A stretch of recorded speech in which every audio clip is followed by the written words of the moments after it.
The snow fell like judgment on Bitter Creek, Wyoming. Eliza Hartwell's knees struck frozen mud outside Thornton's general store, her arms wrapped around three shivering children who hadn't eaten in 2 days. The cold bit through her threadbare coat, but that pain was nothing compared to the hollow ache in her chest. The knowledge that she had failed them, failed to keep them fed, failed to keep them safe, failed to be the mother Samuel would have wanted her to be. Mama, Benjamin's voice cracked, 12 years old and already trying to shoulder a man's burden. Maybe we should go home. Home. The word tasted like ash. Home was a cabin with empty shelves and a fireplace they couldn't afford to feed. Home was where Samuel had died 5 months ago, his neck broken when that damned horse threw him, leaving her alone with three children in debts she couldn't even pronounce, let alone pay. Through the store window, Margaret Thornton laughed with the banker's wife, Mrs. Blackwood, their hands wrapped around steaming cups of coffee while outside, Eliza's children shook with cold and hunger. The warm light spilling from the store felt like mockery, a reminder of everything Eliza had lost, everything she could no longer provide. Please. Her voice came out thin, desperate. She hated the sound of it, hated what she'd become. Just some flour, maybe beans. I can work it off. I can clean, mend, anything. Margaret's face appeared in the doorway, hard as winter stone. Mrs. Hartwell, I told you yesterday, no more credit. Your husband's debts are settled, but you've got nothing left. Nothing. The word hung in the December air like a death sentence. My children haven't eaten. Not my problem. Margaret's voice carried across the street, drawing stares. I'm not running a charity for women who can't manage their own affairs. Heat flooded Eliza's face despite the cold. She felt every eye on the street turned toward her, felt the weight of their judgment, their complete absence of mercy. These people had been her neighbors once, had shared meals with her family, had called Samuel friend. Now they watched her beg like she was street theater. Benjamin stepped forward, his thin shoulders squared in a heartbreaking attempt at dignity. Please, ma'am, my sisters are hungry. We'll do anything. I can chop wood, haul water. Boy, step back. Margaret's face hardened further. Your mama should have thought about feeding you before she spent every cent your daddy left on God knows what. Lies. All lies. Samuel had left them nothing but debt. The horse, the cabin, the land, all mortgaged to Victor Blackwood's bank at rates that made Eliza's head spin. She'd sold Samuel's saddle, his guns, her mother's silver, everything. And still it wasn't enough. Still the bank wanted more. There was no money, Eliza's voice shook. Samuel died owing more than we had. I'm trying. I'm doing everything I can. But nothing. Mrs. Blackwood appeared beside Margaret, wrapped in furs that cost more than Eliza's entire cabin. Her smile was all teeth and no warmth. Honestly, Mrs. Hartwell, some people simply aren't meant to survive out here. Perhaps you should consider going back east, finding family, leaving this territory to those of us who can actually manage. Clara made a small sound, not quite a sob.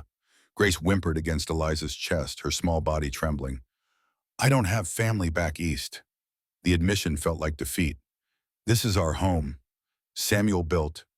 Samuel is dead.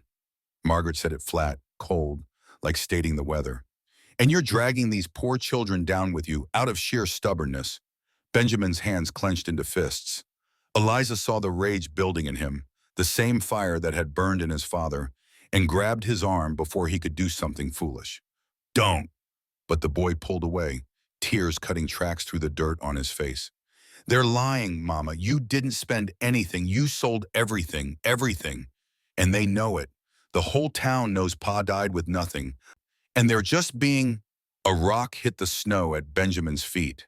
Eliza's head snapped up. A boy, maybe 14, standing across the street with a handful of stones and a mean smile. The blacksmith's son. She couldn't remember his name through the haze of fear and humiliation. Beggar boy. His voice carried cruel delight. You and your beggar mama should leave town. Nobody wants you here. Another rock. This one hit closer. Grace started crying in earnest now, thin, exhausted sobs that tore at Eliza's heart. Stop it. Eliza moved in front of her children, her body an inadequate shield. He's just a child. We're all just pathetic. Someone else, a woman Eliza didn't recognize. Absolutely pathetic, making those poor children stand in the cold while you beg. Have you no shame? Laughter rippled through the gathering crowd. More people stopping to watch. Some she knew, some strangers, all of them judging, all of them finding her wanting. Eliza felt her legs give out. Not a choice, not a decision. Her body simply stopped obeying, exhausted beyond endurance, and suddenly she was on the ground again. Frozen mud soaking through her skirt, Grace clutched against her chest and Benjamin and Clara grabbing at her arms, trying to pull her up, their small hands desperate and terrified. "Mama, please." Benjamin's voice cracked completely. "Mama, get up. Please get up." Someone laughed again. The sound cut through Eliza like a knife. She couldn't see who, couldn't see anything except the gray sky and her children's frightened faces and the absolute certainty that this was it. This was how they died. Not quick, not merciful. Slow and cold and starving in the street while the town watched and did nothing. Then a shadow fell across them. Eliza looked up. A man stood there, tall and broad-shouldered, wearing a long coat and a hat pulled low. She couldn't see his face clearly through her tears, just the hard line of his jaw and something in his eyes that made her breath catch. Not pity, something else. Something that felt like controlled rage. He didn't speak, just stood there, a wall between her family and the watching crowd, his presence suddenly the only thing that mattered in the world. "Move along, stranger." Margaret's voice lost some of its confidence. "This doesn't concern you." The man turned his head slowly. When he spoke, his voice was rough, Western, the kind of voice that didn't make threats it couldn't back up. "Ma'am, I'm going to give you a chance to rethink that statement. I said, move along." Margaret's face reddened. "This is my store, my property. If I want this woman and her brats removed, you'll do it yourself." The stranger's hand moved to his hip, not drawing, just resting. But the message was clear as gospel. "Because if you're asking me to move, right, ma'am, we're going to have a problem." Silence fell like a curtain. Complete. Absolute. Eliza could hear her own heartbeat, could hear Grace's quiet sobs, could hear Benjamin's sharp intake of breath beside her. The stranger took a step forward, his boots crunching in the snow. "Anyone else want to comment? Anyone else want to share their thoughts on this woman and her children?" No one spoke. The crowd began to disperse, people suddenly finding reasons to be elsewhere, their courage evaporating in the face of a man who looked like he'd seen harder things than a Wyoming winter and survived them all. The stranger turned back to Eliza. For the first time, she saw his face clearly. Maybe 30, maybe older. Hard years lived in hard country, written in the lines around his eyes, in the scar on his left cheek. But his eyes were careful, like he was trying very hard not to scare her children more than they already were. He crouched down, putting himself at her level. "Can you stand?" Eliza tried. Failed, tried again. Benjamin and Clara pushed from behind and the stranger caught her arm, his grip gentle in a way that almost broke her completely, and helped her up. "Thank you." The words felt inadequate. "Thank you, but you shouldn't have. How long since they ate?" He wasn't looking at her. He was looking at Grace, at Clara, at Benjamin, who stood trembling with cold and rage and something that might have been hope. The stranger's jaw tightened as he took in their hollow cheeks, their too thin arms, the desperate hunger in their eyes. 2 days. The admission burned. Maybe 3. I lose track. Something shifted in the stranger's expression. A flash of pain, quickly buried. He turned to Margaret Thornton, who still stood frozen in her doorway. "Ma'am, I need supplies. Flour, salt, beans, bacon, coffee, and I need them now." We're closed." "Ma'am," the stranger's voice dropped. "That wasn't a request." Margaret hesitated, then disappeared inside. Eliza tried to speak, tried to say something that would make sense of what was happening, but the words wouldn't come. This man, this stranger, he didn't know them. Had no reason to help, no reason to put himself between her family and the town's cruelty.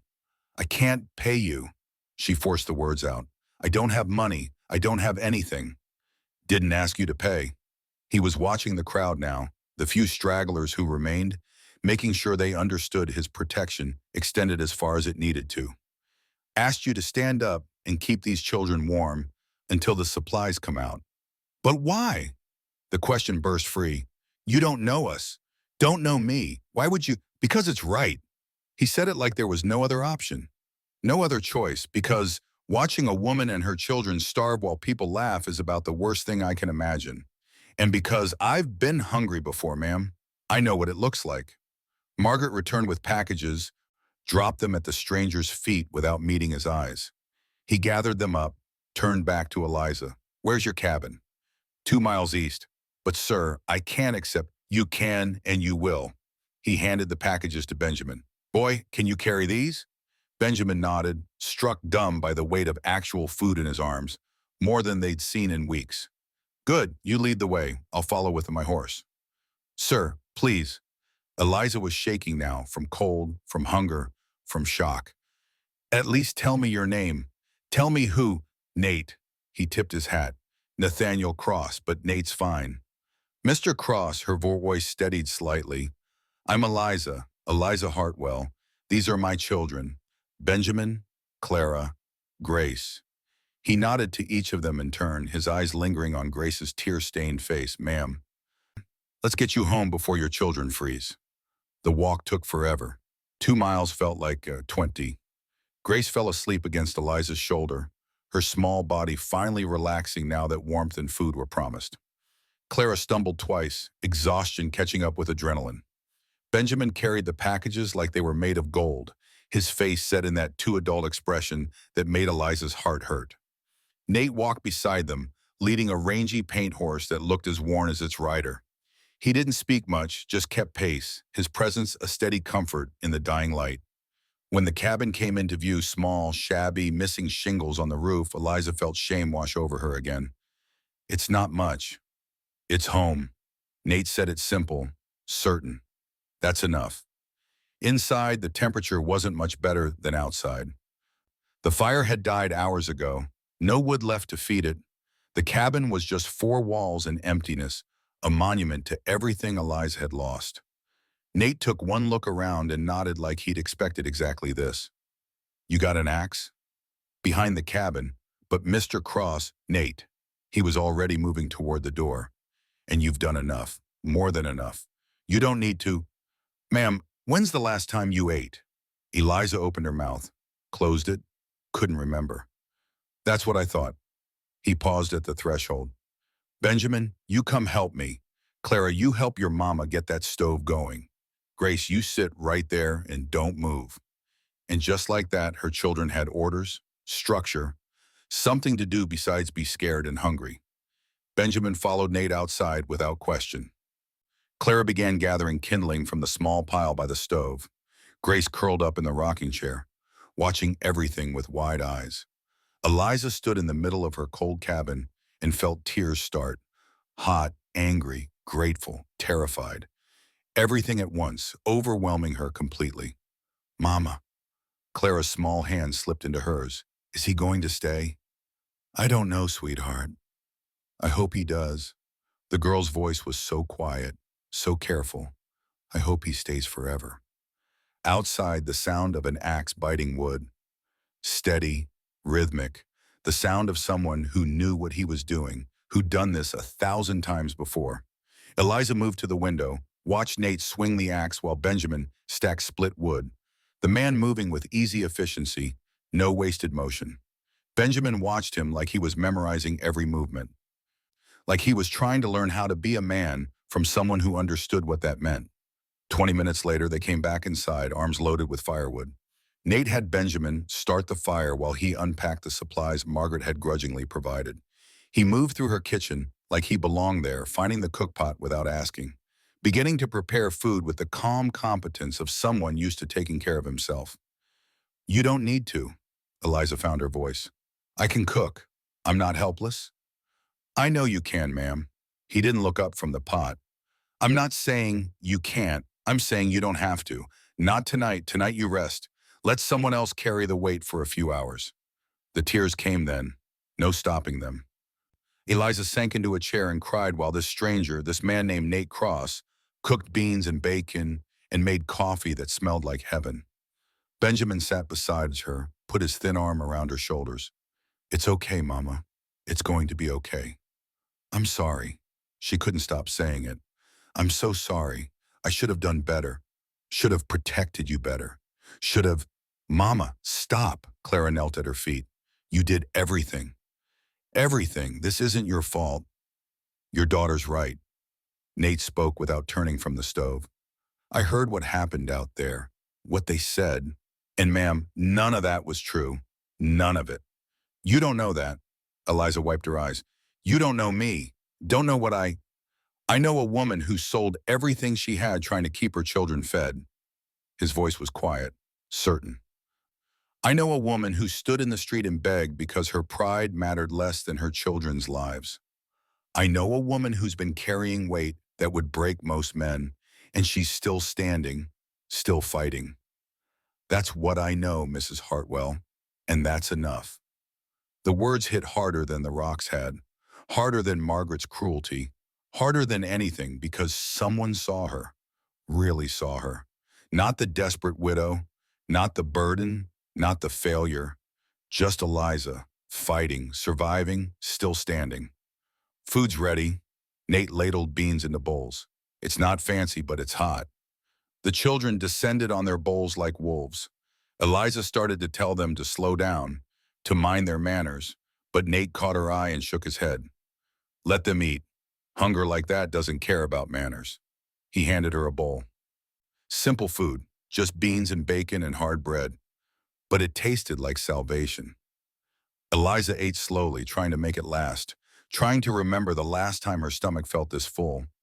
Nate ate standing up, watching them, making sure they were real, making sure this wasn't a dream that would evaporate when he blinked. When the bowls were empty, Grace climbed down from her chair and walked straight to Nate, stood there looking up at him with those big eyes. Thank you. Her voice was barely a whisper. Nate crouched down, put himself at her level again. You're welcome, little miss. Are you going to leave? The question hung in the air. Eliza held her breath. Nate glanced at her, then back at Grace. I don't know yet. Maybe, maybe not. I don't want you to leave. Grace's voice trembled. Bad things happen when people leave. Something crossed Nate's face. Pain, old and deep, quickly buried. I know, sweetheart. I know they do. Then stay. Simple as that. A 4-year-old's logic. Just stay. Nate straightened, looked at Eliza again. Ma'am, I'd like to make you a proposal. A proposal? Her heart started beating faster. I need work. You need help. Seems like we could help each other. He spoke carefully, like he'd rehearsed this. I'll fix your cabin, repair your fences, get you through winter. In return, I get a place to sleep and meals, no money, just work and food. Fair trade.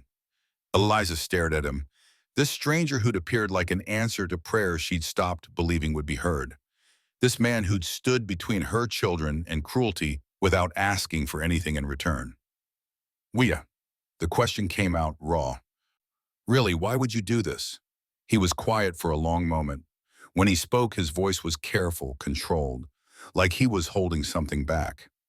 Because 4 years ago, I made a mistake. A bad one. And a child died because of it. Not directly, but it's complicated. His eyes met hers. I can't bring that child back, ma'am. Can't fix what I broke. But I can make sure your children don't starve. Can make sure they have firewood and a solid roof. And maybe that's enough. Maybe that's how I start making things right. Understanding dawned. He wasn't rescuing her, he was saving himself. 1 month, Eliza heard herself say. We try it for 1 month. If it's not working, you ride on. No questions, no hard feelings. And you sleep in the barn, not in here. Yes, ma'am. And my children call you Mr. Cross, not Nate. Not until I say different. His mouth twitched, almost a smile. Yes, ma'am. Eliza extended her hand. 1 month, Mr. Cross. He took it. His palm was rough, warm, solid. 1 month, Mrs. Hartwell. Benjamin grinned. Clara clapped softly. Grace climbed back into the rocking chair and fell asleep immediately, her stomach full for the first time in days. Nate gathered his saddlebags. I'll bed down in the barn. Start on the roof in the morning. Storm's coming in a few days. Can see it in the sky. Mr. Cross, Eliza stopped him at the door. Thank you. I don't have words for what you did today. What you're doing. Just thank you. He tipped his hat. Ma'am, you don't owe me thanks. You owe me nothing. This is just two people helping each other survive. That's all. But it wasn't all. They both knew it. Something had shifted. Something had started that neither of them could name yet. Something that felt dangerous and necessary and completely inevitable. When he left, Eliza sank back into her chair and looked at her sleeping children. Full bellies, warm cabin, a stranger in the barn who'd chosen to stay. Outside, the snow began to fall again, soft and silent. But for the first time in 5 months, Eliza Hartwell wasn't afraid of winter. She was afraid of something else entirely. She was afraid of hoping. Dawn came cold and gray. Eliza woke to the sound of hammering, sat up too fast, her head spinning from yesterday's strange abundance of food. For a moment, she couldn't place the sound, couldn't remember why her cabin felt warmer than it had in weeks. Then it came back. Nate Cross, the stranger who'd stood between her children and the town's cruelty. The man who'd promised 1 month. The hammering continued, steady and purposeful, coming from the roof. Benjamin was already awake, standing at the window with his nose pressed to the glass. He's fixing the shingles, Mama. Been up there since before sunrise. He should have waited. Eliza stood, wrapping Samuel's old coat around her shoulders. It still smelled like him sometimes, when she let herself notice. It's too cold, too dangerous. He knows what he's doing. Benjamin's voice carried something new. Not quite admiration, not quite hope, something in between. Watch how he moves, Mama. He's done this before. Eliza joined him at the window. Nate was on the roof, balanced on the steep pitch like he'd been born there. He'd stripped down to his shirt despite the cold, and she could see the muscles in his back working as he pried off damaged shingles and hammered new ones in place. He's going to freeze up there. He brought his own supplies. Benjamin pointed to a stack of materials by the barn. Shingles, nails, tar. He must have bought them yesterday after everything. Used his own money. Guilt twisted in Eliza's stomach. They couldn't afford to pay him back. Couldn't afford anything beyond basic survival, and even that was uncertain. We can't afford. He didn't ask us to. Clara appeared beside them, Grace still asleep on her hip. The 9-year-old had taken to carrying her little sister everywhere, like she was afraid to let her go. That's what makes him different, Mama. He didn't ask for anything. The hammering stopped. Nate straightened, surveying his work. Then climbed down with the easy confidence of someone who'd spent years doing hard things in hard places.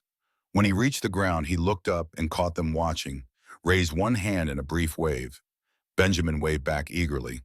Clara lifted Grace's small hand and waved it for her. Eliza just stood there, frozen, feeling exposed in a way that had nothing to do with the thin walls. I should make breakfast. She turned away from the window. We have food now, real food. I should... Mama, Benjamin's hand caught her arm. Can I go help him? Please, I can hand him tools, carry things. I'm strong enough. I know I am. Eliza looked at her son, 12 years old, with his father's stubborn chin and eyes that had seen too much too soon. He'd been trying so hard to be the man of the house, failing because he was still just a boy.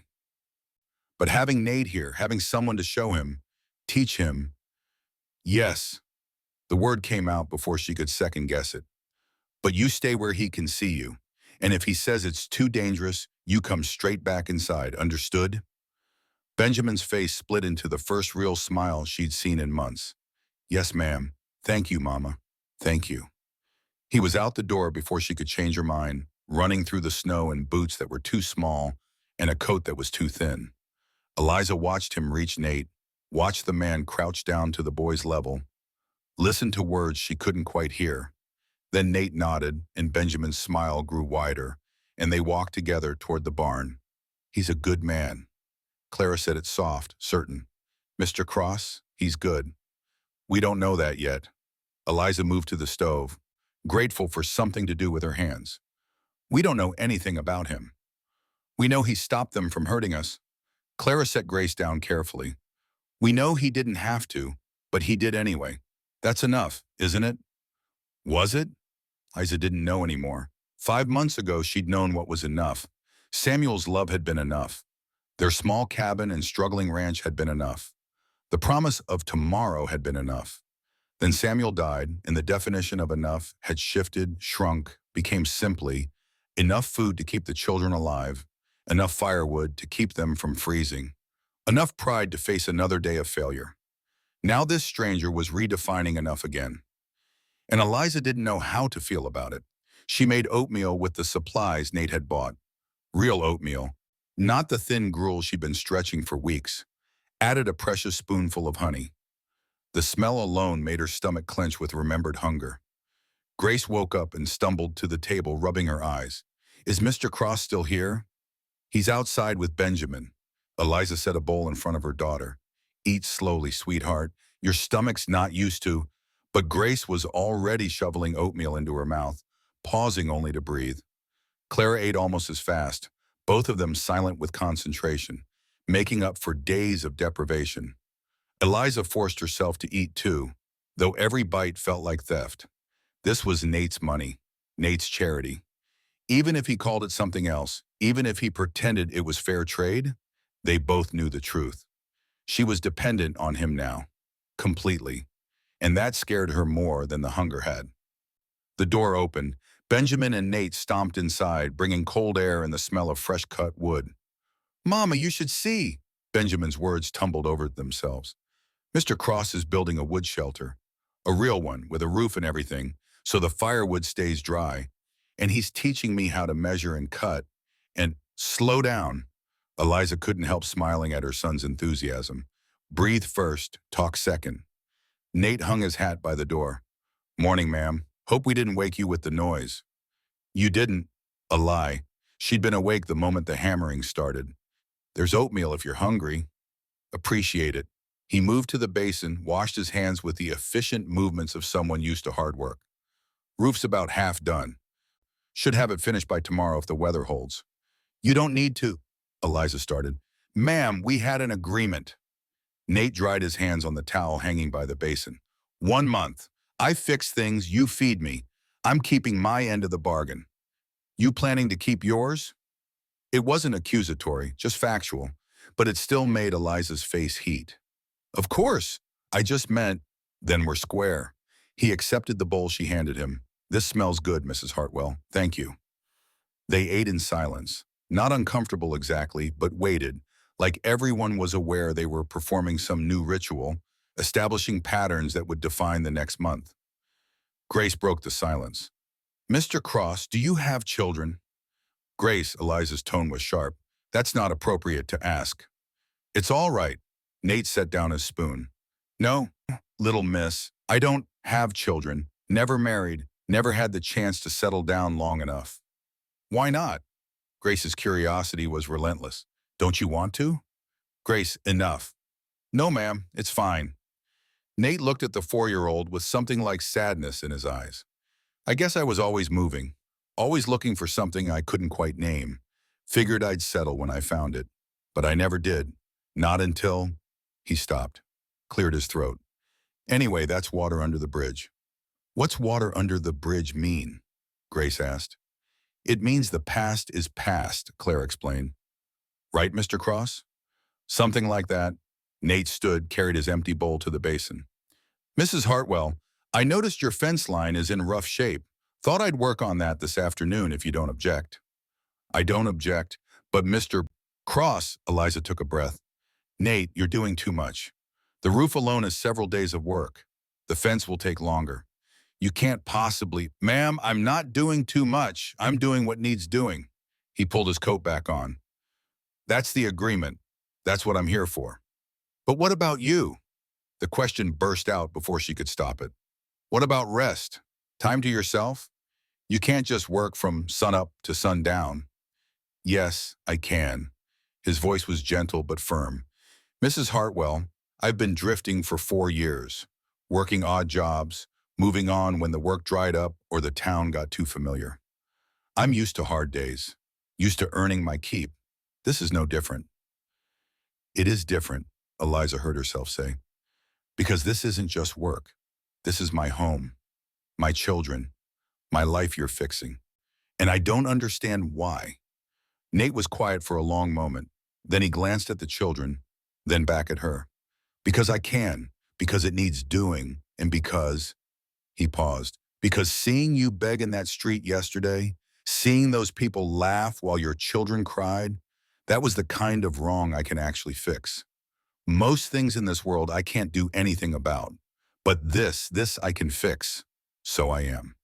He left before she could respond, Benjamin trailing after him like a devoted shadow. Clara started washing dishes, Grace played with her doll by the fire, and Eliza stood in the middle of her cabin, feeling untethered, like the rules she'd been living by had suddenly changed and no one had told her the new ones. The morning passed in domestic rhythm. Eliza mended clothes while Clara practiced her letters and Grace napped.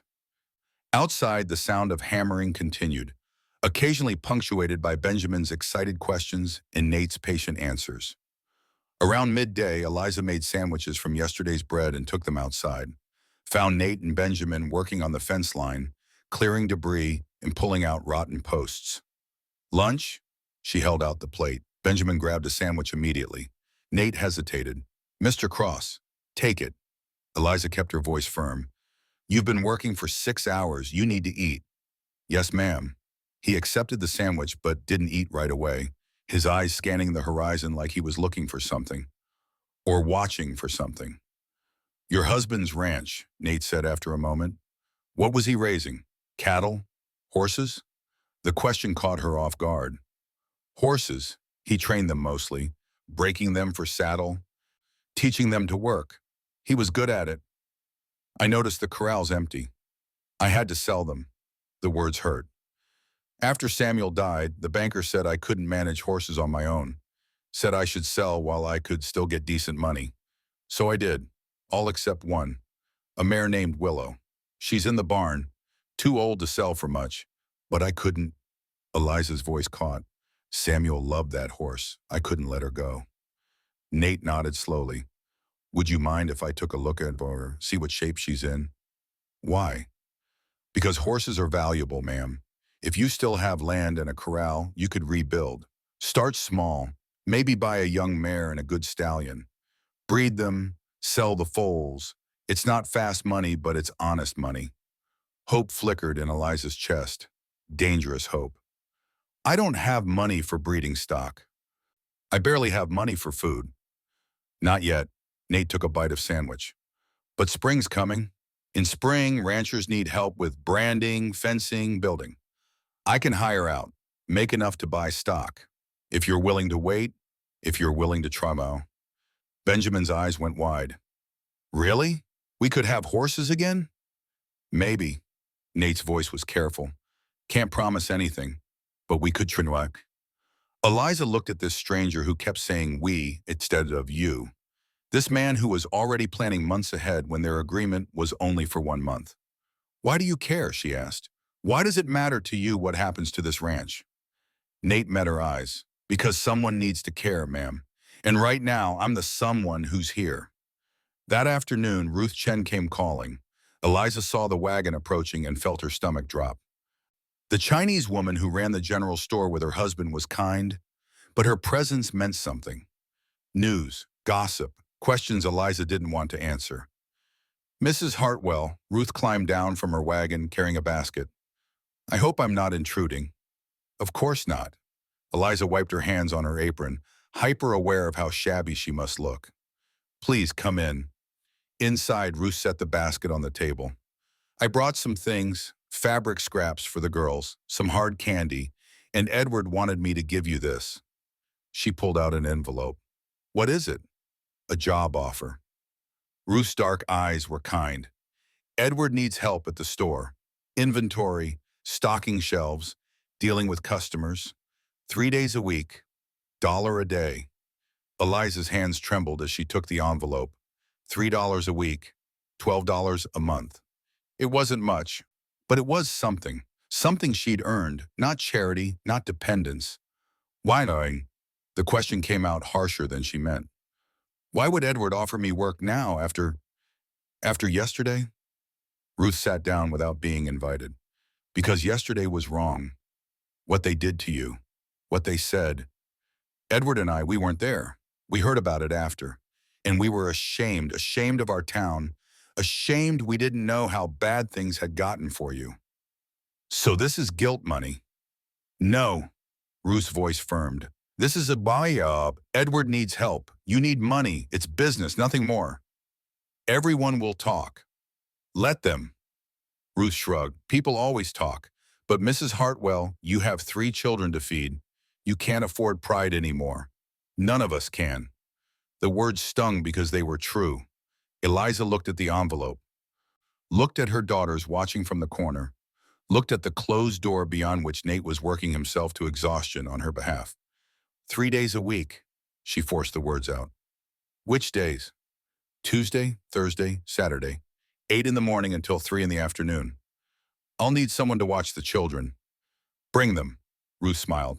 Clara's old enough to help. Grace can play in the back room. We'll manage.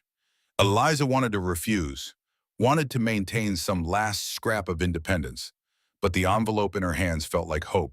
Fragile, precious, impossible to ignore. I'll be there Tuesday. Thank you, Mrs. Chen. Tell Edward, thank you. You can thank him yourself. Ruth stood. Oh, and Mrs. Hartwell, the man working on your roof, Nathaniel Cross. Edward asked around about him. Eliza's heart stuttered. And he used to be a deputy sheriff in Texas, left 4 years ago under unclear circumstances, been drifting since, working odd bars, never staying long. Ruth's expression was neutral. Thought you should know. After Ruth left, Eliza stood holding the envelope and trying to decide what she felt. Relief about the job, unease about Nate's past, gratitude mixed with resentment that people were suddenly offering help after months of silence. Mama, is it good news? Clara touched her arm. Yes, sweetheart, it's good news. I have a job. We'll have money coming in. That's wonderful. Clara's smile was tentative. Does that mean Mr. Cross can leave now since we'll have money? The question hit like a fist. I don't know, maybe. I don't want him to leave. Grace appeared beside them. He's nice. And he makes Benjamin smile again. And he fixed the roof so we don't get wet when it rains. Why would we want him to leave?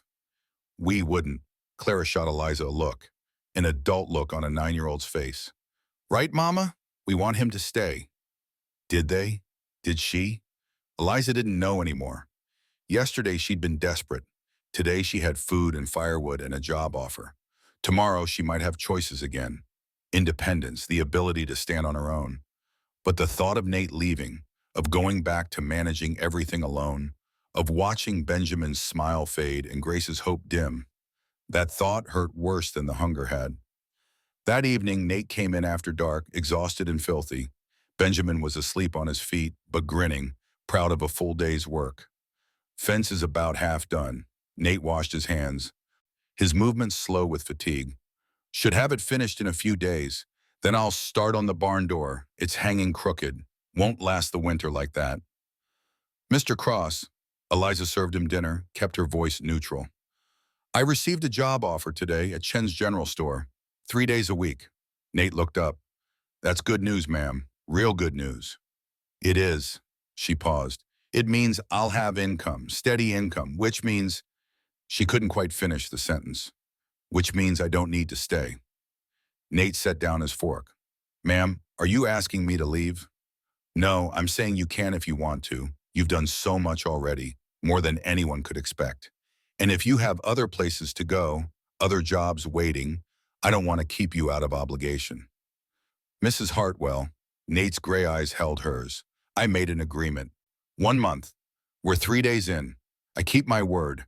If you want me to leave, say so plain. But if you're trying to give me an out because you think you're a burden, then ma'am, you're wrong. I'm here because I want to be. Because this work matters. Because your children matter. And $3 a week from Chen's store isn't going to be enough. You know it. And I know it. I can manage. You've been managing.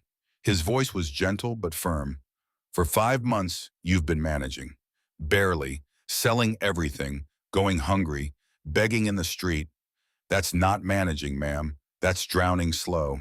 And I'm not going to stand by and watch you drown when I can help. Why? The question burst out. Why do you care so much? You don't know us, don't owe us anything. So why? Nate was quiet for a long moment. When he spoke, his voice was barely above a whisper. 4 years ago, I shot a man. He was robbing a bank. Had a gun, took a hostage. I was deputy sheriff. Did everything by the book, gave warning, aimed for his shoulder, but I missed. He looked down at his hands, hit his chest instead. He died right there in the street. Silence fell like a weight.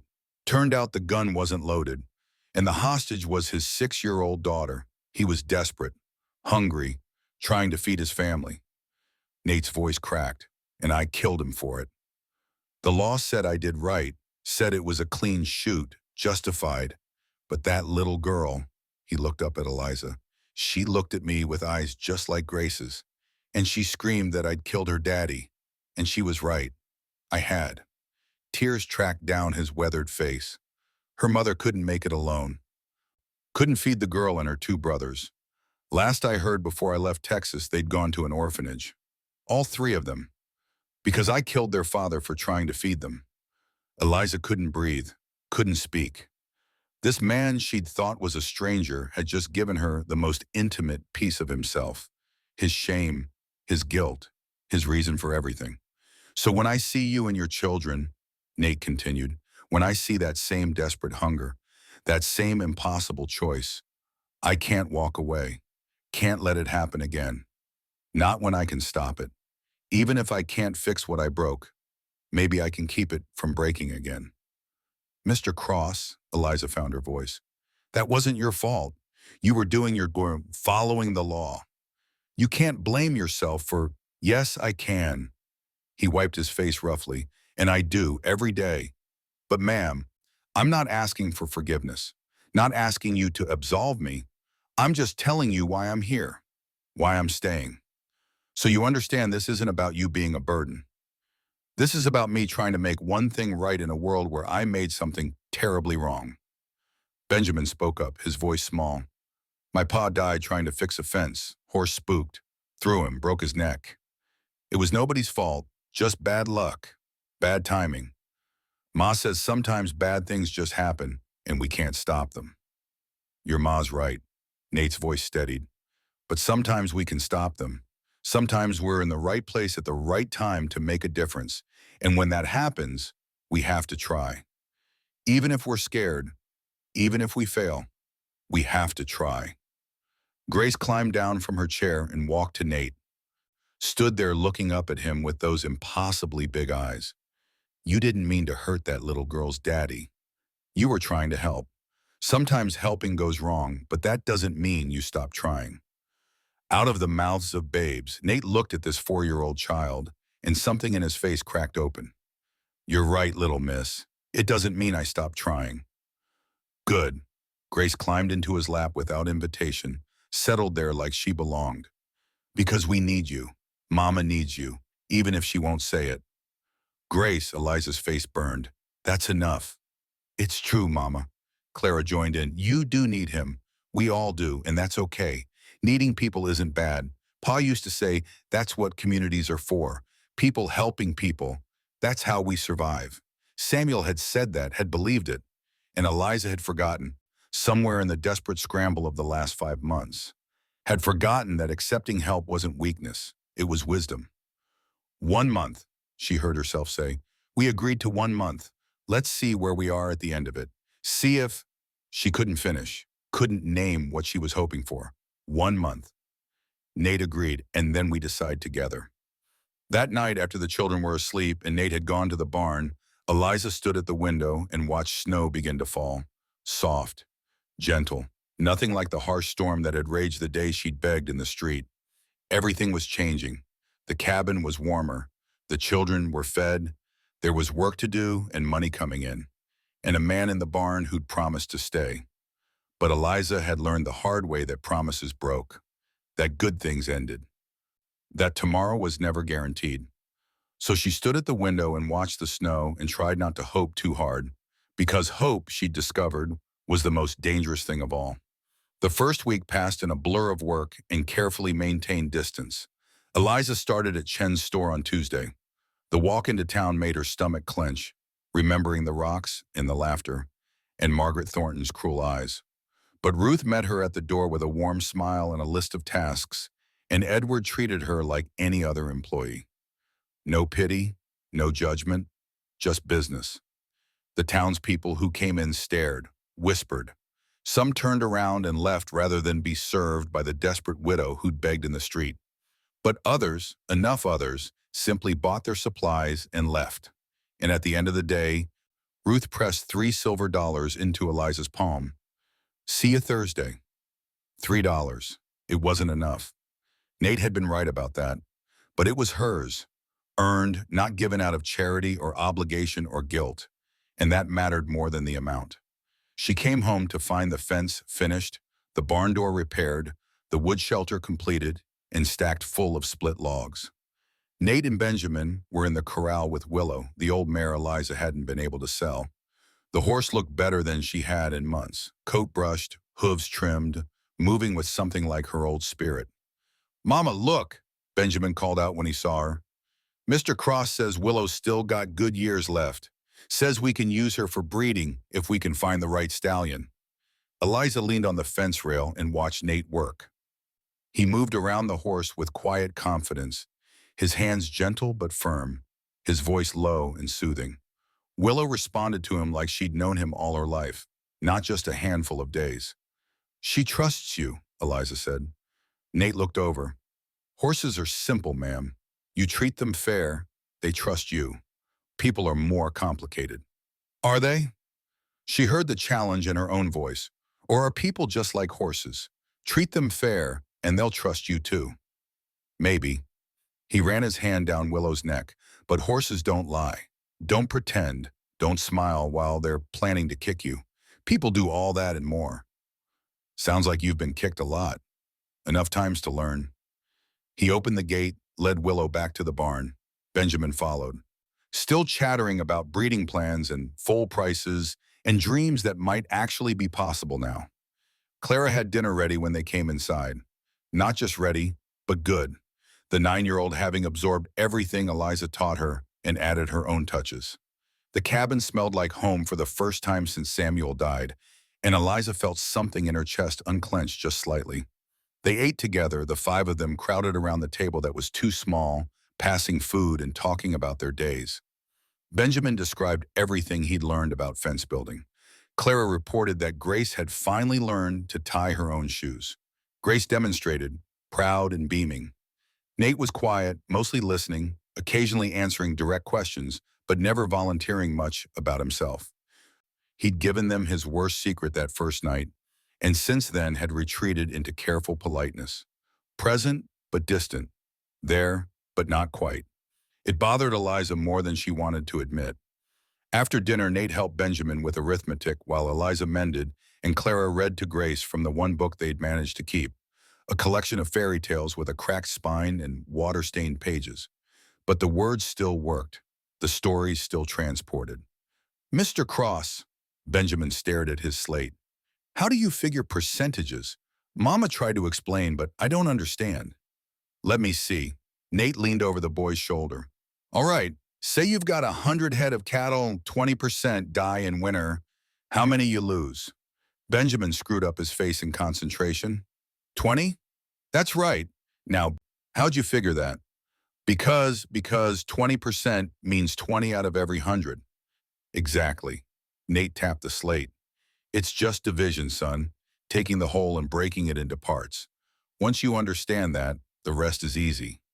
"Son," the word slipped out so naturally that Eliza wasn't sure Nate even noticed. But Benjamin did. His face lit up like Christmas morning, and he bent over his slate with renewed determination. "I'll get it, Mr. Cross. I promise I'll get it." "I know you will." Nate stood, stretched, winced at something in his back. "You're smart, Benjamin. Smarter than you think. just takes practice. He was good with them. Too good. Eliza watched him show Benjamin a calculation trick, listened to him answer Grace's endless questions with patience Samuel had rarely managed, saw him treat Clara's observations with the seriousness they deserved. He fit. That was the problem. He fit so seamlessly into their broken family that Eliza had started forgetting he was temporary, started imagining what it would be like if he stayed, really stayed, not just for 1 month, but forever.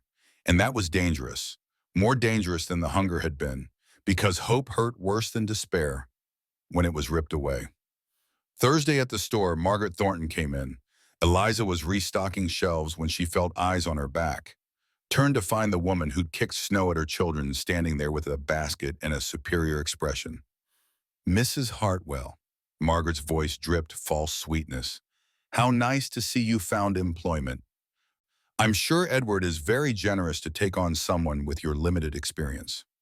Ruth appeared beside Eliza instantly. "Mrs. Thornton, what can we help you with today?" "I need flour, 5 pounds, and sugar, and I'd prefer if she didn't handle it." Margaret's eyes never left Eliza's face. "I'm very particular about cleanliness." The insult was clear. Eliza's hands clenched into fists, nails digging into her palms. But before she could speak, Ruth stepped forward. "Mrs. Thornton, Eliza is my employee. If you don't want her assistance, you are welcome to shop elsewhere." "Excuse me?" Margaret's face reddened. "I've been shopping here for 10 years. You can't—" "I can, and I am." Ruth's voice stayed calm but firm. "Edward and I run this store. We choose who we employ, and we choose who we serve. If you can't treat our employees with basic respect, then we don't want your business." Margaret sputtered. "This is outrageous. Wait until my husband hears—" "Tell him." Edward appeared from the back room. "Tell him I said he's welcome to take his business to the next town, 40 miles south. I'm sure they'll appreciate the ride." Margaret stared at them both, clearly expecting someone to back down. When no one did, she grabbed her basket and stormed out, slamming the door hard enough to rattle the windows. Eliza released a breath she hadn't known she was holding. "You didn't have to do that. She's a good customer. You'll lose money." "Some money isn't worth having." Edward's lined face was serious. "What happened to you in that street, Mrs. Hartwell? That was wrong. Ruth and we can't undo it. But we can make sure it doesn't happen again. Not in our store." "Thank you." The words felt inadequate. "Thank you both." "No thanks needed." Ruth squeezed her shoulder. "Now those shelves won't stock themselves." That evening, Eliza came home to find a stranger's horse tied to her fence.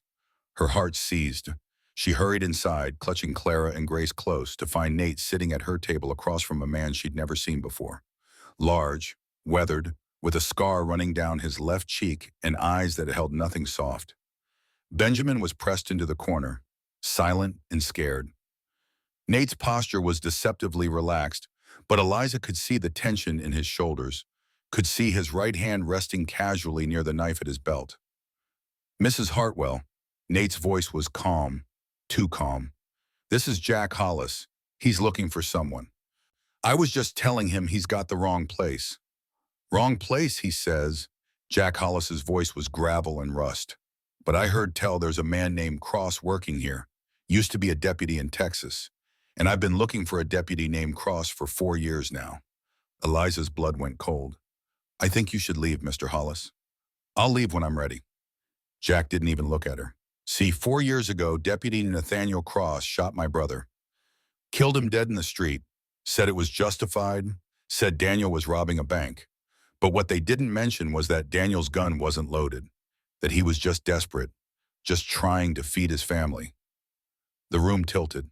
This was the brother. The family. The past Nate had been running from. "Your brother took a hostage." Nate's voice stayed level. "A child. He pointed a gun at a 6-year-old girl's head. I didn't know it wasn't loaded. No way I could have known. You could have waited." Jack's hands clenched. "Could have talked him down. Could have done anything except put a bullet in his chest. I did wait. I gave warning. I aimed for his shoulder, but he moved." Nate's jaw tightened. "Mr. Hollis, I'm sorry. Sorrier than you'll ever know. What happened to your brother? To his children, that haunts me every day. But I was doing my job, following procedure. If I could take it back, but you can't. Jack stood slowly. Can't bring Daniel back. Can't undo what you did to his kids. So I've been following you, waiting for the right moment, and I think I found it. His eyes moved to Benjamin, to Clara and Grace, back to Eliza. You've got yourself a nice little family here, Deputy. Be a shame if something happened to them.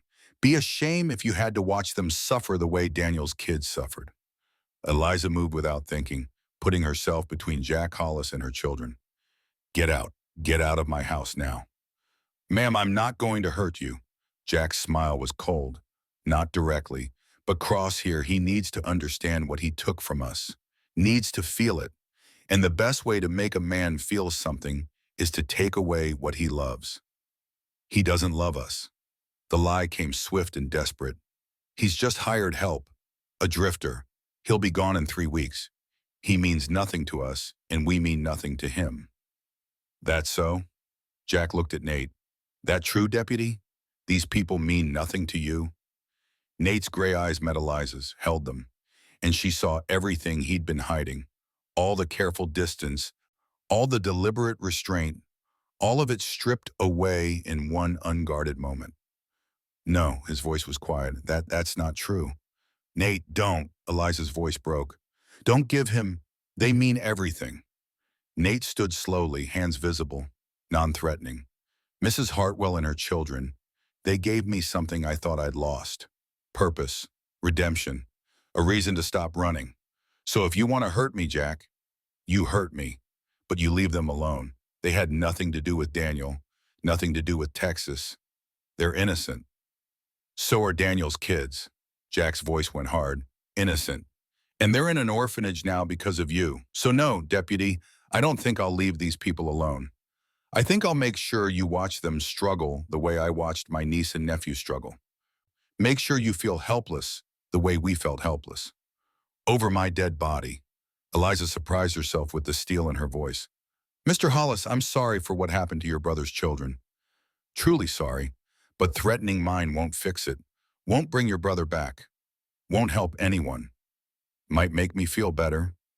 No, it won't. Clara stepped forward, 9 years old and fearless. My pa died 5 months ago. I know what it's like to lose someone. And I know that hurting other people doesn't make the hurt go away. It just spreads it around. Jack stared at the girl.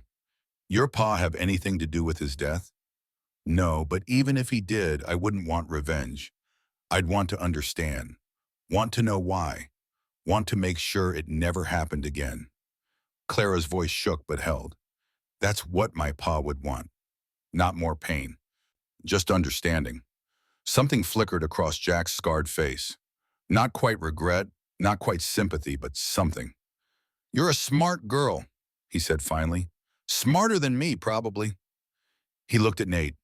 This isn't over, Deputy. I'm not going to hurt these people today. But I'm not done with you either. Daniel deserves justice, and I mean to get it. Then turn me in. Nate spread his hands. I'll go peacefully. Face whatever charges you want to bring, but leave them out of it. There are no charges. You know that. The law said you did right. Jack moved to the door. So I have to make my own justice, and I will, when you least expect it, when you've gotten comfortable. That's when I'll take from you what you took from Daniel. He left. The door closed and Eliza's legs gave out. Nate caught her before she hit the floor, his strong arms suddenly around her, supporting her weight. I'm sorry. His voice was ragged. God, Eliza, I'm so sorry. I should have left. Should have known he'd track me down eventually. I've put you and your children in danger and... Stop, Eliza found her voice. Just stop talking and let me think. But thinking was impossible with her heart racing and her children scared, and this man who'd become essential suddenly revealed as dangerous. Not because of who he was now, but because of who he'd been, what he'd done, the past that wouldn't let him go. You need to leave. The words hurt coming out. Tonight. Now, before he comes back. Mrs. Hartwell, Eliza, she pulled away from him. My name is Eliza, and I'm telling you as the owner of this ranch and the mother of these children, you need to go. I can't risk them. Can't risk him coming back. And And what? Benjamin's voice was fierce. Mama, Mr. Cross didn't do anything wrong. He was protecting people, doing his job. You can't blame him for that man's brother being desperate. I'm not blaming him. I'm protecting you. We don't need protecting from Mr. Cross. Clara joined her brother. We need protecting from men like Jack Hollis. And Mr. Cross is the only one here who can do that. Grace started crying. Not loud, just soft, broken sobs that tore Eliza's heart. I don't want Mr. Cross to leave. I don't want anyone else to leave. Oh, sweetheart. Eliza gathered her youngest daughter close. I know you don't. But sometimes people have to leave to keep us safe. That's not true. Grace pulled back, her small face fierce. Sometimes people stay because leaving would hurt more. Because we're stronger together than apart. Right, Mr. Cross? All eyes turned to Nate. He stood there, hands hanging at his sides, looking more uncertain than Eliza had ever seen him. I don't know, little miss. His voice was quiet. I want to believe that. Want to believe I make you stronger instead of putting you in danger. But Jack Hollis is right about one thing. I took someone from him, and whether I meant to or not, whether I followed procedure or not, that pain is real. His anger is real, and he's going to act on it. So we face it together. Benjamin's voice cracked but didn't break. That's what Pa always said. Problems get smaller when more people carry them. Your Pa was a wise man. Nate's voice was rough. But son, this isn't your fight. Yes, it is. Clara stepped beside her brother. You made it our fight when you stood up for us in town, when you stopped them from hurting us, when you fixed our house and fed us and taught Ben how to build fences. You made yourself part of this family, Mr. Cross, and families don't abandon each other when things get hard. Eliza wanted to argue, wanted to insist they were wrong, that safety mattered more than loyalty, that protecting her children was her only job. But looking at their faces, their determination, their absolute certainty that sending Nate away would be worse than keeping him, she couldn't do it. Couldn't send him back into the cold and the loneliness and the running. Couldn't take away the first good thing any of them had found in months. One condition, she heard herself say, if Jack Hollis comes back, if he threatens my children directly, you leave immediately. No arguments, no discussion. You take your horse and you ride away and you let him follow you instead of hurting them. Can you agree to that? Nate's eyes held hers. Yes, ma'am, I can agree to that. Then you stay. The words felt like stepping off a cliff. You stay and we figure this out together. But Nate, she used his first name deliberately. If anything happens to my children because of this, I'll never forgive you. Or myself. Nothing's going to happen to them. His voice carried absolute conviction. I promise you that, Eliza. Whatever it takes, whatever I have to do, your children will be safe. That night, Eliza couldn't sleep. She lay in her bed, listening to her daughter's breathing, trying to convince herself she'd made the right decision. But doubt gnawed at her. What if Jack came back? What if he hurt the children? What if she'd just chosen sentiment over safety? Around midnight, she gave up and went to the window. Found Nate sitting outside the barn, rifle across his knees, keeping watch. He'd probably been there since they all went to bed, would probably stay there until dawn. She wrapped Samuel's coat around her shoulders and went out. The snow crunched under her bare feet, cold and sharp, but she barely felt it. You should be asleep, Nate said without turning. So should you. Can't, not with Jack Hollis knowing where to find us. Eliza sat beside him, close enough to feel his warmth, but not quite touching. Tell me the truth, is he going to come back? Yes, no hesitation, no false comfort. He's been tracking me for 4 years. He's not going to stop now. Then why did he leave? Why not just do whatever he's planning now? Because your daughter got to him. Nate's voice was soft. Clara, what she said about understanding instead of revenge, that gave him pause. Might not have changed his mind permanently, but it bought us time. Time for what? Time to figure out a plan. Time to prepare. Time to... He stopped, started again. Time to make sure you and your children are protected, no matter what happens.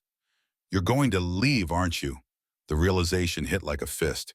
You're going to let him catch you somewhere far from here. If it comes to that, yes. No, Eliza grabbed his arm. No, you promised. You promised 1 month. You promised to help us get through winter. You can't just... Eliza! He turned to face her, and in the moonlight his eyes looked ancient, haunted. If it's a choice between keeping my promise and keeping your children safe, there's no choice. There's only one right answer. The right answer is we face this together.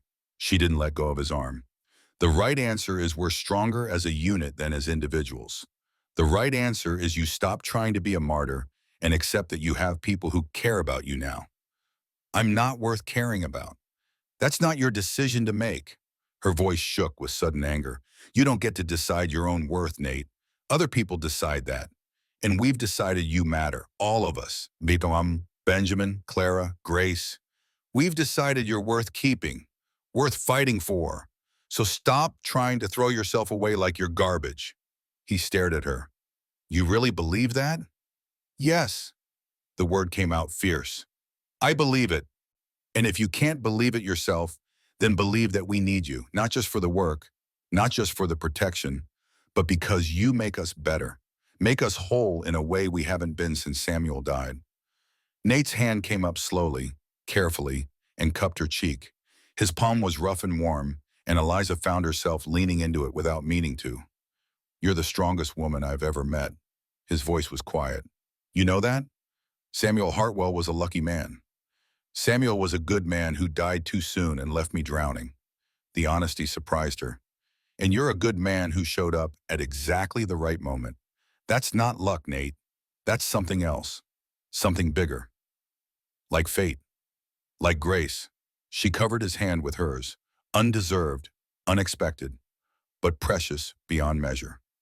They sat there in the snow, hands joined, breath misting in the cold air. And for just a moment, Eliza let herself imagine a future. Not just survival, but actual living. Not just managing, but thriving. Not alone, but together. Then Nate pulled away gently. You should go inside, you're freezing. So are you. I'm used to it. That doesn't make it right. Eliza stood but didn't leave. Nate, promise me something. Promise me you won't make any decisions without talking to me first. About Jack, about leaving, about any of it. Promise me that. He looked up at her, this woman who'd somehow become the center of his world in less than 2 weeks. I promise. Good. She started toward the cabin, then turned back. And Nate, thank you for staying, for caring, for making us believe things could get better. She didn't wait for his response. Just went inside and closed the door and leaned against it, heart pounding. She was falling in love with him. That was the truth she'd been avoiding. Falling in love with a man who wasn't her husband, who came with dangerous baggage, who might leave at any moment. And she had no idea if that made her brave or foolish or some terrible combination of both. 3 days passed with no sign of Jack Hollis, and the waiting was worse than any confrontation could have been. Nate barely slept. Eliza would wake in the middle of the night and see lamplight in the barn, or find him sitting on the porch with his rifle, watching the horizon like he could will danger away through sheer vigilance. He worked during the day with the same focused intensity, finishing the barn repairs and starting on the corral fence, always positioning himself where he could see anyone approaching. Benjamin shadowed him constantly, now less like a student and more like a deputy, scanning the landscape with the same weary attention. The boy had lost something in Jack Hollis's visit. Not innocence exactly, but the last remnants of childhood certainty that adults could keep bad things from happening. Mr. Cross, Benjamin said on the third morning, handing Nate a hammer. If that man comes back, what are we going to do? We're going to handle it. Nate drove a nail with 3 precise strikes. Don't you worry about that. But how? He wants to hurt you, wants to hurt us to hurt you. How do you handle someone like that? Nate set down the hammer. Son, some men are carrying so much pain, they don't know what to do with it except spread it around. Jack Hollis is one of those men. His brother died, and Jack thinks revenge will make that hurt less. It won't, but he has to figure that out himself. What if he doesn't figure it out before he does something terrible? Then I stop him, simple as that. Nate's voice carried absolute certainty. Whatever it takes, I stop him. But Benjamin, I need you to promise me something. What? If things go bad, if Jack shows up and there's trouble, you get your mother and sisters and you run. Don't try to help me. Don't try to be brave. Just run. And don't look back. But promise me. Nate's gray eyes were steel. Your pa died and left your mama alone. I'm not going to be responsible for you dying and leaving her with nobody. You're the man of this family, son. That means protecting the women, even if it means running. Even if it means leaving me behind, you understand? Benjamin's jaw worked. Yes, sir, I understand. Good. Nate picked up the hammer again. Now hand me those nails. This fence won't build itself. Inside the cabin, Clara was teaching Grace to read while Eliza prepared for her Saturday shift at Chen's store. The 9-year-old had taken over most of the household management without being asked, seeming to understand that her mother's mind was elsewhere, consumed with worry about Jack Hollis and what his return would mean. Mama, Clara said, not looking up from the book, are you in love with Mr. Cross? Eliza's hands froze in the middle of braiding her hair. What kind of question is that? An honest one. Clara kept her eyes on the page. You look at him different now, and you say his name different, like it means something. Clara, that's not appropriate. I don't mind if you are. The girl finally looked up. In love with him, I mean. Pa's been gone 5 months, and that's a long time to be alone. And Mr. Cross is good. He takes care of us, makes you smile. I think Pa would approve. Your father hasn't even been gone half a year. Eliza's voice came out harsher than she meant. How can you talk about me replacing him so easily? I'm not talking about replacing him. Clara's voice stayed calm, adult in a way that made Eliza's heart hurt. Nobody could replace Pa. But Mr. Cross doesn't have to replace him to still be important, to still matter, to still be someone worth loving. Grace looked between them, confused. I love Mr. Cross. He's nice to me. Is that wrong? No, sweetheart. Eliza gathered her youngest daughter close. That's not wrong, it's just complicated. Why? Grace's logic was relentless. If someone's nice and makes you happy and helps you, why is loving them complicated? Because love meant vulnerability. Because love meant depending on someone who might leave. Because love meant giving someone the power to destroy you. And Eliza had already been destroyed once. She couldn't survive it again. But she couldn't explain that to a 4-year-old. So she just kissed Grace's forehead and said, sometimes grown-up feelings are hard to explain, baby. Just trust that Mama knows what she's doing. Clara's eyes said she didn't believe that for a second, but she went back to the reading lesson without argument. At Chen's store, the day started normal enough. Eliza restocked shelves, helped customers, swept floors. Edward had her working the register now, trusting her with money and calculations, treating her like a valued employee rather than an act of charity. It felt good, felt like dignity slowly being restored. Then Victor Blackwood walked in. Eliza's stomach dropped. The banker who held the mortgage on her land, who'd refused to extend her loan after Samuel's death, who'd looked at her desperation and seen opportunity rather than humanity. He was a tall man with silver hair and expensive clothes, carrying himself with the assurance of someone who'd never worried about money a day in his life. Mrs. Hartwell, his voice was smooth, cultured. How unexpected to see you here. Mr. Blackwood, Eliza kept her voice neutral. What can I help you find? Actually, I came to speak with you. He glanced around the empty store. Ruth and Edward were in the back room. About your property. The mortgage is current. Eliza's hands clenched. I've made every payment since Samuel died. Barely. Victor's smile was thin. You're surviving month to month, Mrs. Hartwell. One bad winter, one sick child, one unexpected expense, and you'll default.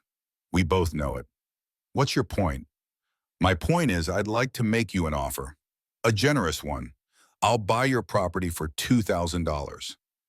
That's well above market value for a struggling ranch with a widow owner. You could take that money, move somewhere civilized, give your children actual opportunities instead of...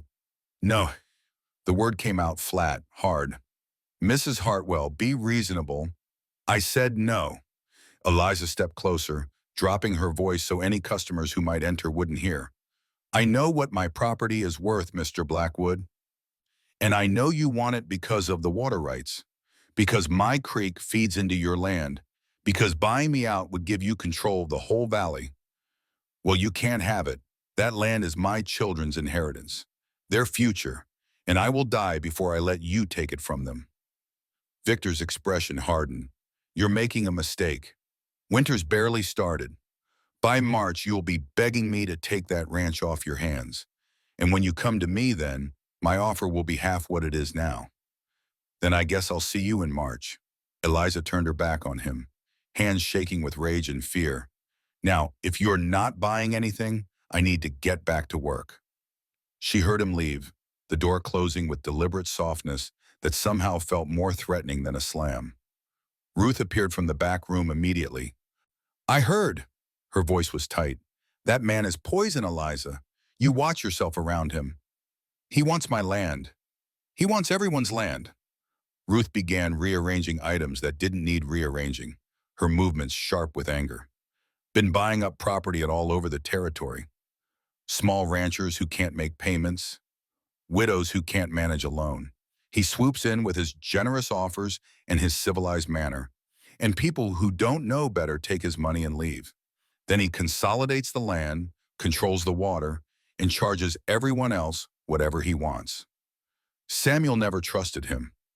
Eliza remembered conversations from before, when things were good.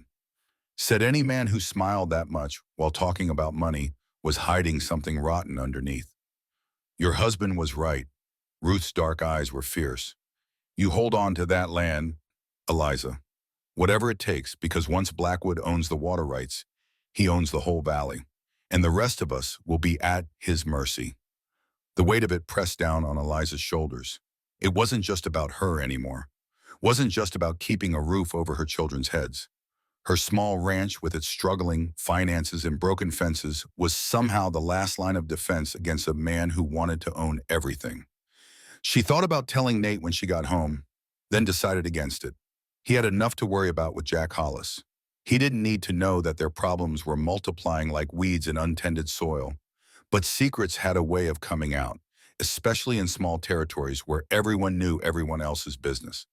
That evening, as Eliza was making dinner, Benjamin burst through the door with news. Mama, there's talk in town. They're saying Mr. Blackwood is hiring men. Rough men, cowboys and drifters who work for cash and don't ask questions. Nate, who'd been washing up at the basin, went still. Where'd you hear this? At the feed store, two men were talking. They didn't know I was listening. Benjamin's face was troubled. One of them said Blackwood's planning to make examples. Said small ranchers who won't sell are going to face accidents, property damage, livestock deaths, things that look natural but aren't. That's just talk. Eliza tried to keep her voice calm. Men exaggerate, make things sound worse than they are. Maybe, Nate dried his hands slowly, or maybe Blackwood's decided to stop asking nicely. Mrs. Hartwell, did something happen today? Something you haven't mentioned? Eliza met his eyes and saw he already knew. Saw he'd probably heard about Blackwood's visit to the store before Benjamin had even gotten home. Small towns didn't keep secrets well. He made me an offer for the ranch. She set down the spoon she'd been stirring with. $2,000. I refused. $2,000. Nate's voice was carefully neutral. That's a lot of money, Eliza. It's not enough. She turned to face him fully. This ranch is worth more than money. It's Samuel's legacy, my children's future, and I won't hand it over to a man who wants to control everything and everyone in this valley. Even if keeping it means putting yourself in danger? Even then, she lifted her chin. I've been scared before, Nate, been desperate, been beaten down, but I'm still here, still standing. And I'm not going to let Victor Blackwood or anyone else chase me off my own land. Something shifted in Nate's expression. Pride, maybe? Or respect? All right, then. We fight, but we fight smart. He looked at Benjamin. Starting tomorrow, you don't go anywhere alone. Clara, same for you. Grace stays with your mother at all times. We assume Blackwood's men are watching. Assume they are looking for opportunities. And we don't give them any. You think he'll really come after us? Clara's voice was small. I think desperate men do desperate things. Nate crouched down to her level. But here's what you need to understand. Blackwood wants to scare you, wants you to feel helpless. That's how men like him win. They make you afraid and fear makes you careless. So we're not going to be afraid. We're going to be careful. There's a difference. I'm scared anyway, Grace whispered. That's okay. Nate pulled the little girl into a hug. Being scared is normal. It's what you do with the scared that matters. You can let it freeze you or you can use it to stay sharp. Stay alert. We're going to use it to stay sharp. All of us together. That night, Eliza woke to voices outside. Low and urgent. She grabbed Samuel's old coat and crept to the window. Saw 3 figures by the barn. Nate and 2 other men, one of whom she recognized as Edward Chen. She should have stayed inside, should have let the men handle whatever business they were discussing. But the fear from earlier, the weight of Victor Blackwood's threats and Jack Hollis's promise of revenge, drove her outside before she could think better of it. Watching the property, Edward was saying as she approached. My cousin saw them yesterday, 2 men, rough-looking, sitting horses on the ridge above your creek. Blackwood's men. Nate's voice was grim. Seeing what we've got, planning their move. There's more. The other man spoke up. Eliza recognized him now as Jacob Stone, the town marshal, tall and weathered with a badge that caught moonlight. I got word from the territorial marshal's office. There's been complaints filed against you, Mrs. Hartwell. Trespassing, property damage, theft. What? Eliza's voice came out sharp. That's impossible. I haven't left my property except to work at Chen's store. How could I? You couldn't. Marshal Stone's voice was gentle. These are false complaints, ma'am. Manufactured, but they're official, filed with the territorial office. Which means technically, I could arrest you. Take you to the county seat for trial. Let me guess. Nate's voice was cold. Victor Blackwood filed these complaints. His lawyer did, but yes. The marshal pulled out a folded paper. I'm supposed to serve you with this summons, Mrs. Hartwell. Appear in court next month to answer charges. And if she appears, Nate asked, what happens to her children while she's gone? Who takes care of the ranch? Property would likely be seized pending trial. Marshal Stone's face was troubled. Standard procedure in cases where the accused can't maintain their holdings. Blackwood would probably offer to purchase it at auction for pennies on the dollar. So this is his play. Edward's anger was palpable. Force her to court, take her property. All legal and proper. There has to be something we can do. Nate turned to the marshal. Some way to fight this. There is. Marshal Stone looked at Eliza. Don't go. Ignore the summons. Force them to come arrest you here on your property in front of witnesses. Make Blackwood's corruption visible. Sometimes the best defense is making your enemy show his true face. But that means when they do come, Eliza started, it means we're ready. The marshal's voice was firm. It means the whole town knows what's happening, knows it's wrong. And ma'am, public opinion matters. Even territorial judges have to face voters eventually. What if public opinion isn't enough? Eliza's voice shook. What if Blackwood wins anyway? What happens to my children? He won't win. Nate's voice was absolute. We won't let him. You can't promise that. Yes, I can. He turned to face her fully. Eliza, I've been a coward for 4 years. Running from what I did. Running from responsibility. Running from anything that might require me to stand and fight. But I'm done running. You stand, I stand with you. Blackwood wants this ranch. He's going to have to go through me first. And I promise you, that's not going to be easy. Marshal Stone cleared his throat. Mr. Cross, I appreciate the sentiment. But you should know I did some checking on you. Know about what happened in Texas. Know about Jack Hollis looking for you. If Blackwood's men find out you're here, they might use that. Might bring in Hollis. Turn this into something bigger than a land dispute. Let them try. Nate's jaw set hard. I'm not hiding anymore. Not from Hollis. Not from Blackwood. Not from anyone. I made mistakes. I'll answer for them. But not until these people are safe. Not until Eliza and her children have what they need. Edward clasped Nate's shoulder. You're a good man, Cross. Ruth and I will spread word. Make sure people know what Blackwood's doing. Make sure when trouble comes, you're not facing it alone. Appreciate it. Nate shook his hand. But you be careful. Blackwood's got money and influence. He could make things hard for you. Let him try. Edward's smile was grim. I've been running that store for 20 years. Blackwood needs me more than I need him. And I'm tired of watching good people get crushed by bad men with expensive suits. After they left, Eliza stood in the cold with Nate, neither speaking, both lost in thought. I'm sorry, she finally said. Sorry you got dragged into this. Sorry your life got complicated because you stopped to help us. My life was already complicated. Nate's voice was soft. You just gave it meaning. There's a difference. Nate, I need to tell you something. Eliza took a breath. When I stopped at your door that first day, I was planning to keep riding. Was planning to drift through Wyoming and end up somewhere north. Somewhere cold and empty where I could disappear. I was tired, Eliza. Tired of carrying guilt. Tired of waking up every morning knowing I'd killed a man and destroyed his family. I wasn't looking for redemption. I was looking for oblivion. He paused. Then I saw you in that street. Saw your children hungry and scared. Saw the whole town turn their backs while you begged. And something in me broke.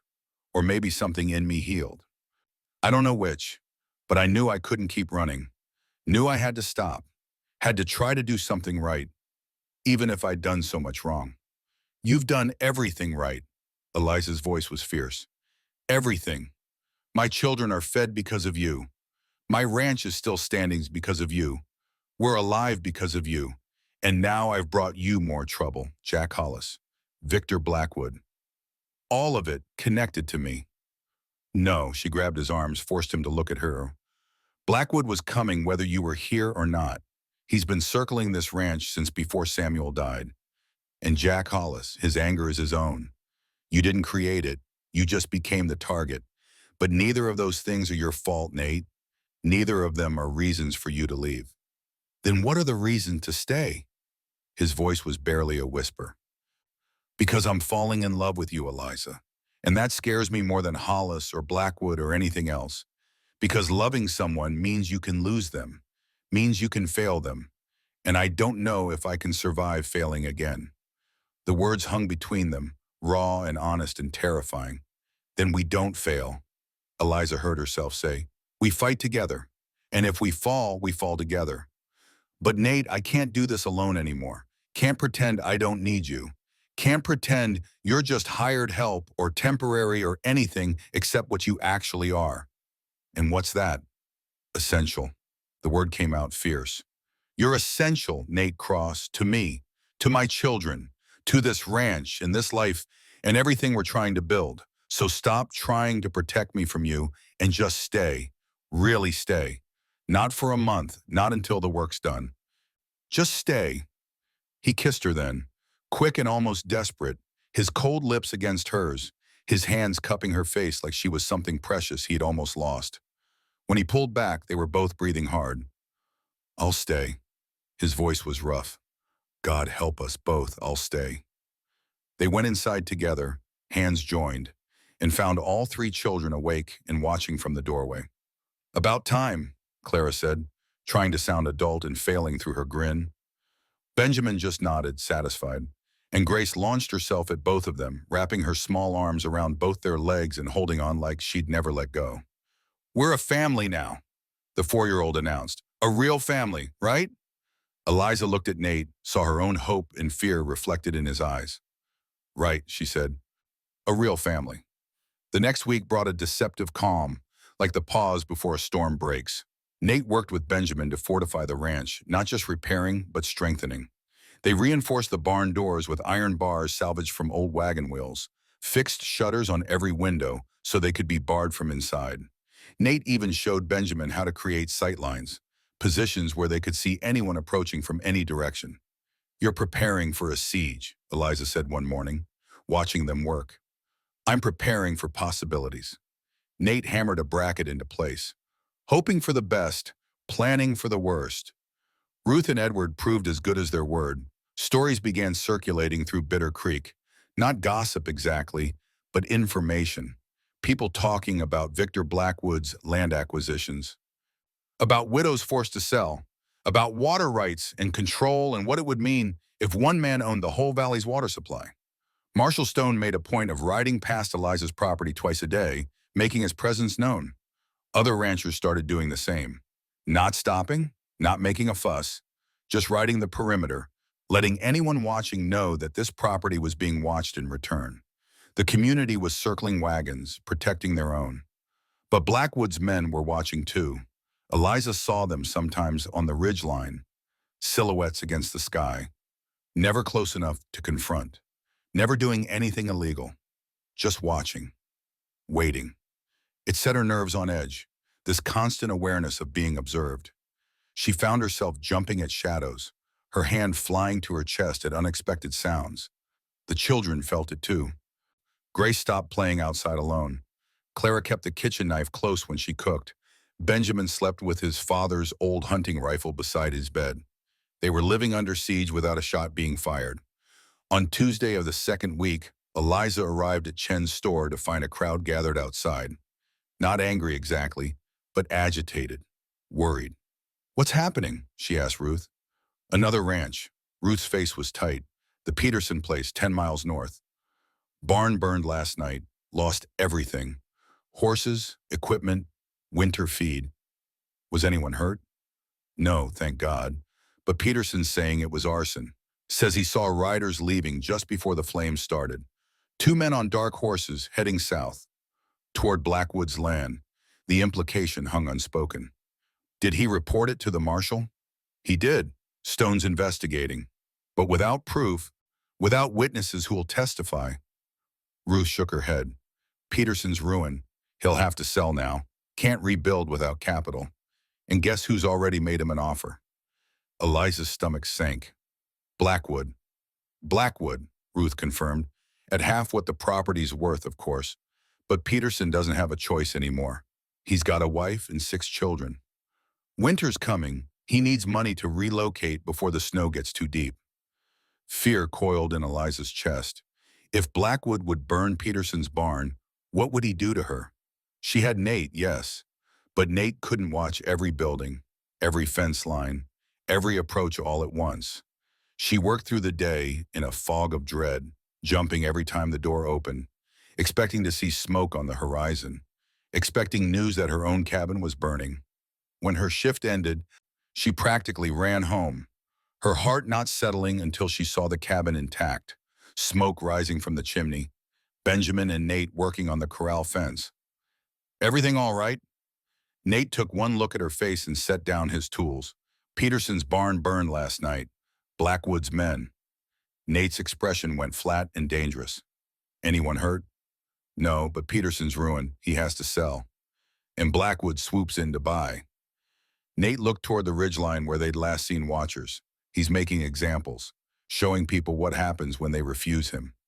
"What do we do?" "We don't panic." Nate's voice was steady. "We don't give him the satisfaction. Tonight I'll sleep in the barn. Benjamin will watch the house. We take turns keeping watch until this is over. You can't go without sleep indefinitely. I can go longer than you think." His eyes met hers. "Eliza, I'm not going to let them burn you out. I'm not going to let Blackwood win. You're just one man." "No." He gestured toward the road where dust marked another rancher riding past on patrol. "I'm not. The whole valley's watching now. Blackwood moves against you, everyone knows. Everyone sees. And that makes it harder for him to hide what he's doing." That night, Eliza couldn't sleep. She lay in bed listening to every sound, her mind conjuring threats from ordinary noises. The wind became footsteps. Settling timbers became breaking wood. An owl's call became a signal between raiders. Around 2 in the morning, she gave up and went to check on Nate. Found him in the barn as promised. Not sleeping, but sitting with his rifle, watching the door. "You should be resting," he said without looking at her. "So should you." "Can't, not until—" He stopped, tilted his head. "You hear that?" Eliza strained her ears. At first nothing, then horses, multiple horses, moving fast, coming from the north. "Get the children." Nate's voice was sharp, controlled. "Get them to the storm cellar. Now, them." But Now, Eliza. She ran, burst into the cabin, shook the children awake. Storm cellar. All of you, don't argue. It die move. To their credit, they didn't question. Benjamin grabbed Grace. Clara grabbed the emergency pack they'd prepared. Water, food, blankets. Within 60 seconds, all three were in the cellar beneath the cabin floor. The trap door closed over them. Eliza started to follow, then stopped. Grabbed Samuel's rifle from above the door. If Nate was going to face whatever was coming, he wouldn't do it alone. She met him in the yard, 6 riders approaching fast, firelight from torches turning their faces demonic. I told you to get in the cellar. Nate didn't take his eyes off the approaching riders, and I told you we face things together. He glanced at her, and despite everything, despite the fear and the approaching threat, his mouth quirked. Stubborn woman. Stubborn man. The riders pulled up 20 feet away. Eliza recognized one of them, Lucas Grant, a known troublemaker who worked odd jobs for anyone who'd pay. The others were strangers, hard men with harder eyes. Evening, folks. Lucas's smile was all teeth.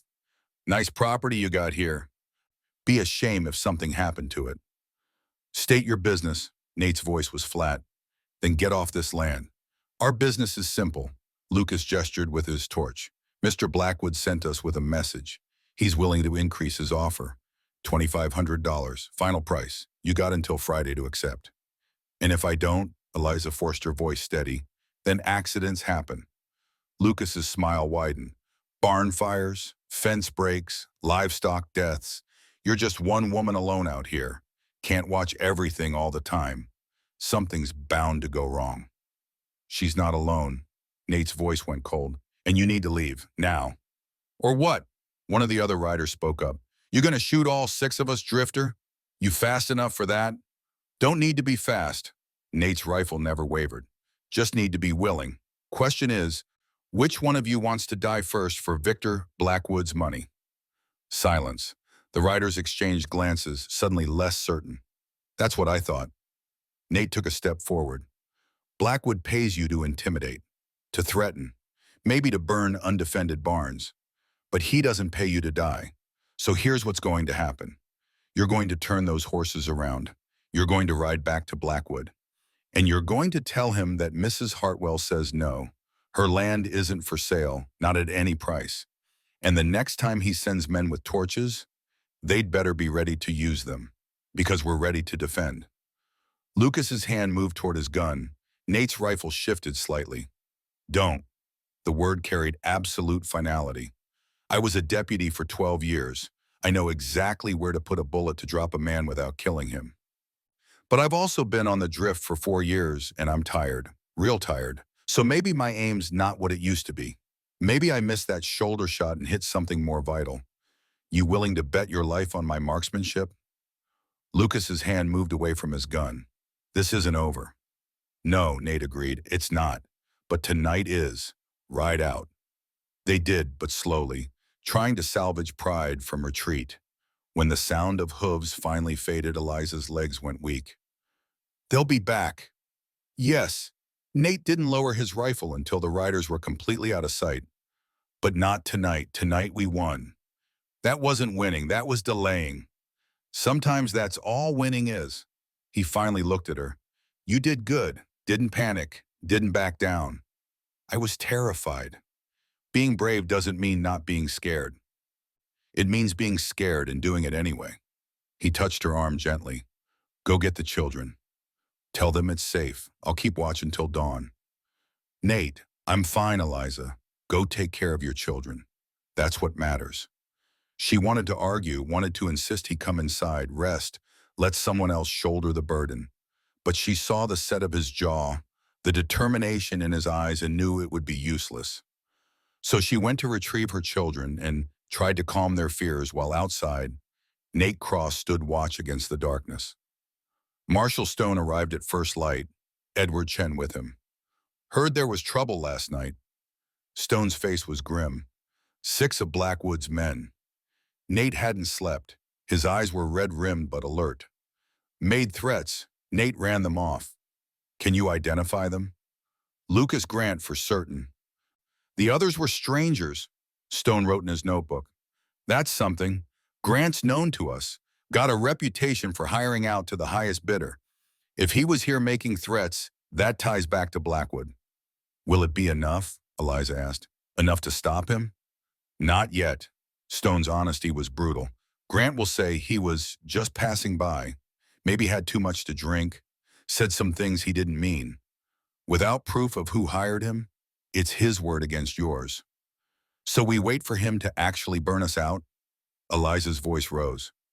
Wait for him to hurt my children before the law will act? No, Edward spoke up. We don't wait.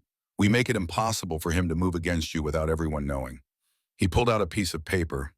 Ruth and I talked to some people. We're organizing a watch schedule.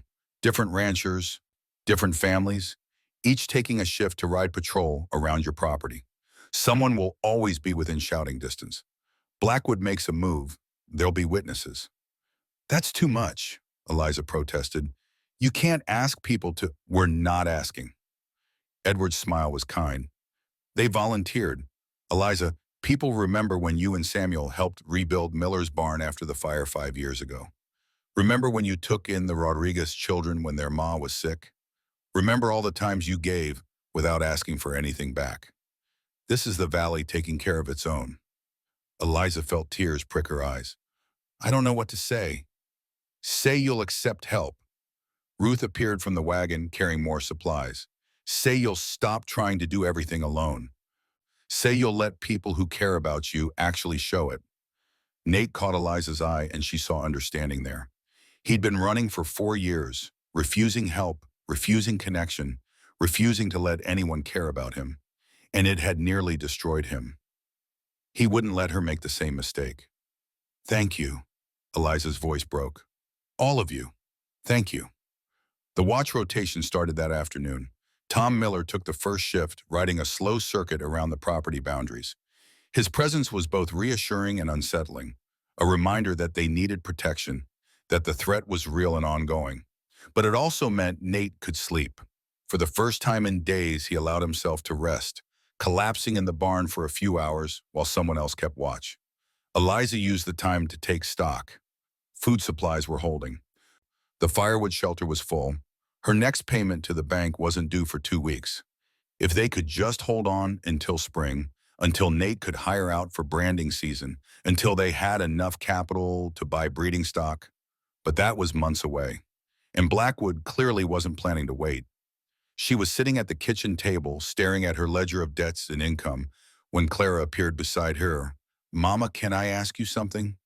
Of course, sweetheart. If we married Mr. Cross, would that help? With the ranch, I mean. Would it be easier if there was a man's name on the deed? The question caught Eliza completely off guard. Clara, that's not, we haven't even discussed. But you love him. Clara said it simple, certain, and he loves you. Everyone can see it, and Pa's been gone 5 months. And I know that's not very long, but Mama, Pa wouldn't want you to be alone. He'd want you to be happy. He'd want us to be safe. And Mr. Cross makes us both those things. Marriage isn't just about practicality, Clara. It's about, I know what it's about. The 9-year-old's voice was patient, like she was explaining something to a younger child. It's about love and partnership and building a life together. And you and Mr. Cross already have all that. You just haven't said the words yet. Eliza stared at her daughter, this wise beyond her years child who saw things Eliza was still trying to deny. What if he leaves? The fear came out raw. What if Jack Hollis comes back? Or Blackwood succeeds? Or something else happens and he decides it's not worth it? Clara, I can't lose someone else. I barely survived losing your father. I won't survive losing Nate too. Then don't lose him. Clara climbed into Eliza's lap, too big for it really, but needing the closeness. Hold on tight. Fight for him. Let him fight for you. Mama, love is always a risk, always, but it's a risk worth taking. When did you get so smart? I had good teachers. Clara smiled. Pa taught me to be brave. You taught me to be strong. And Mr. Cross is teaching me that sometimes the bravest thing is letting people in. That evening, after the children were asleep and the watch had changed to William Rodriguez, Eliza found Nate in the barn, checking on Willow. Can't sleep? He asked without turning. Too much on my mind. Same. He ran his hand down the mare's neck. Been thinking about spring, about breeding plans, about, he stopped, started again. About futures that might not exist if we don't get through winter first. Nate, Eliza moved closer. Clara asked me something today about marriage, about whether having a husband would make it harder for Blackwood to take the ranch. His hand stilled on the horse's neck. Would it? Legally? Maybe. Socially? Definitely. A married woman with a man to defend her claim is harder to push around than a widow alone. She took a breath. But that's not why I'm telling you this. Then why? Because I need you to know that if we ever discuss that, if we ever decide to make this permanent, it won't be for legal protection. It won't be for convenience. It'll be because, her voice caught, because I love you, Nate Cross, and I'm tired of pretending don't. Tired of pretending you're temporary when you've become the most permanent thing in my life. He turned to face her fully. Eliza, I'm a drifter with a past, a man who killed someone and ran from it. I've got Jack Hollis hunting me and Victor Blackwood threatening you because of me. I'm the worst possible choice for you're the only choice. She stepped closer. You're the man who stood up for us when no one else would, who worked yourself to exhaustion to keep us safe, who looks at my children like they're precious, who makes me feel like maybe, just maybe, tomorrow might be better than today. You're not the worst choice, Nate. You're the best one I could possibly make. You deserve better. I deserve someone who loves me and my children, someone who shows up, someone who stays. She took his hands. You're all of those things. So stop telling me what I deserve and start telling me what you want. His eyes searched hers. I want you, all of you, not for a month, not for a season, forever. I want to wake up next to you every morning and fall asleep beside you every night. I want to teach Benjamin to be a man. Want to watch Clara grow into the extraordinary woman she's becoming. Want to hear Grace's laugh until I'm old and gray. His voice roughened. I want a family, a real one. This one. Your family, if you'll have me. We already have you. Eliza's smile was watery. The question is, will you have us? Is that?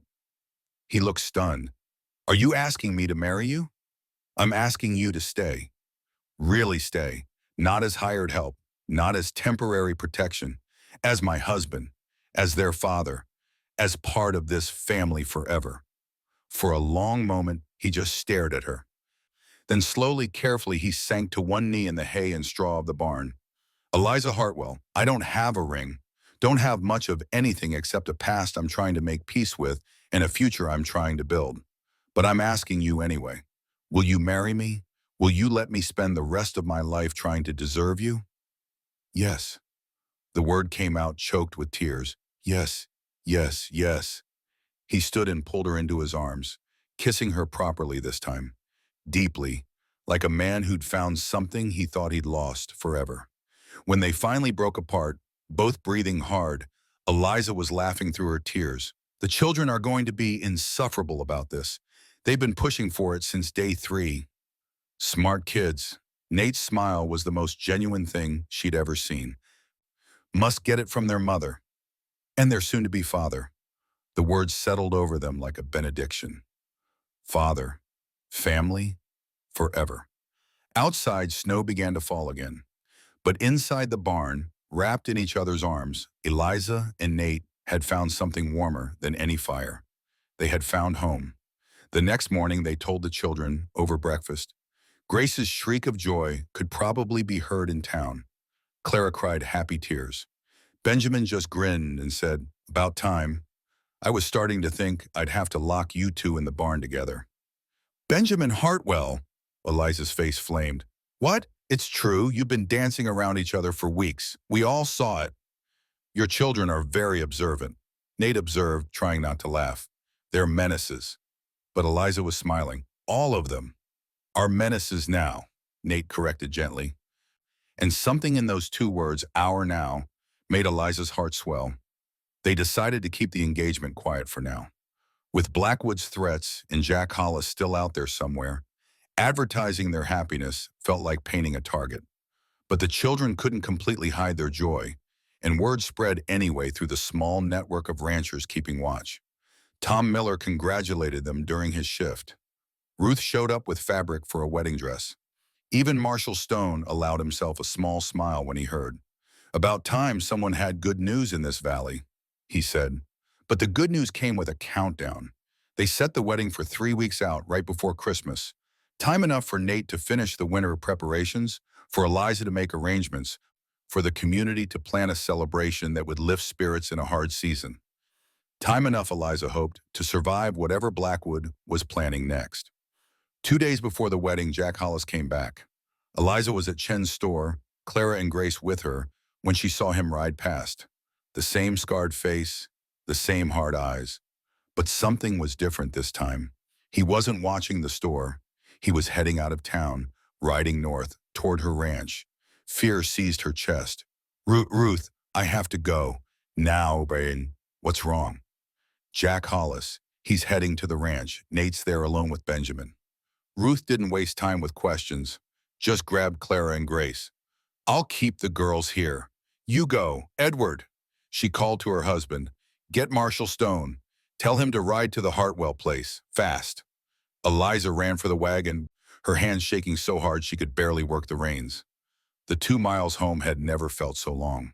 Every second stretched into eternity, her mind conjuring terrible images. Nate shot, Benjamin hurt, the cabin burning. Please, she prayed to a God she'd been angry at since Samuel died. Please, not again. I can't lose him. Not when I just found him. She reached the ranch to find Nate and Benjamin in the yard, very much alive. Jack Hollis sat on his horse, but he wasn't threatening. He was just sitting there, talking. Eliza jumped from the wagon, ready to throw herself between the man and her family. "Eliza, it's all right." Nate's voice was calm. "He just wants to talk. The last time he just wanted to talk, he threatened my children." "I know." Jack's voice was tired. "And I'm sorry for that, ma'am, truly. But things have changed." He pulled out the photograph again. The 3 children Eliza remembered from before. "I got them back, my niece and nephew, little Daniel. I rode to San Antonio last month, talked to the sisters at the orphanage. They're good people, the sisters. They kept the kids safe, educated them, cared for them, but they're not family." His voice roughened. "I brought them home, got a small place near Austin. Nothing fancy, but it's ours. And for the first time in 4 years, I'm not carrying around this rage all the time. I'm carrying hope instead." "I'm glad." Nate's voice was genuine. "Truly, Jack. Those children deserve a home, deserve family." "They do." Jack looked at him directly. "And I realized something while I was with them. Realized that my brother would hate what I've been doing.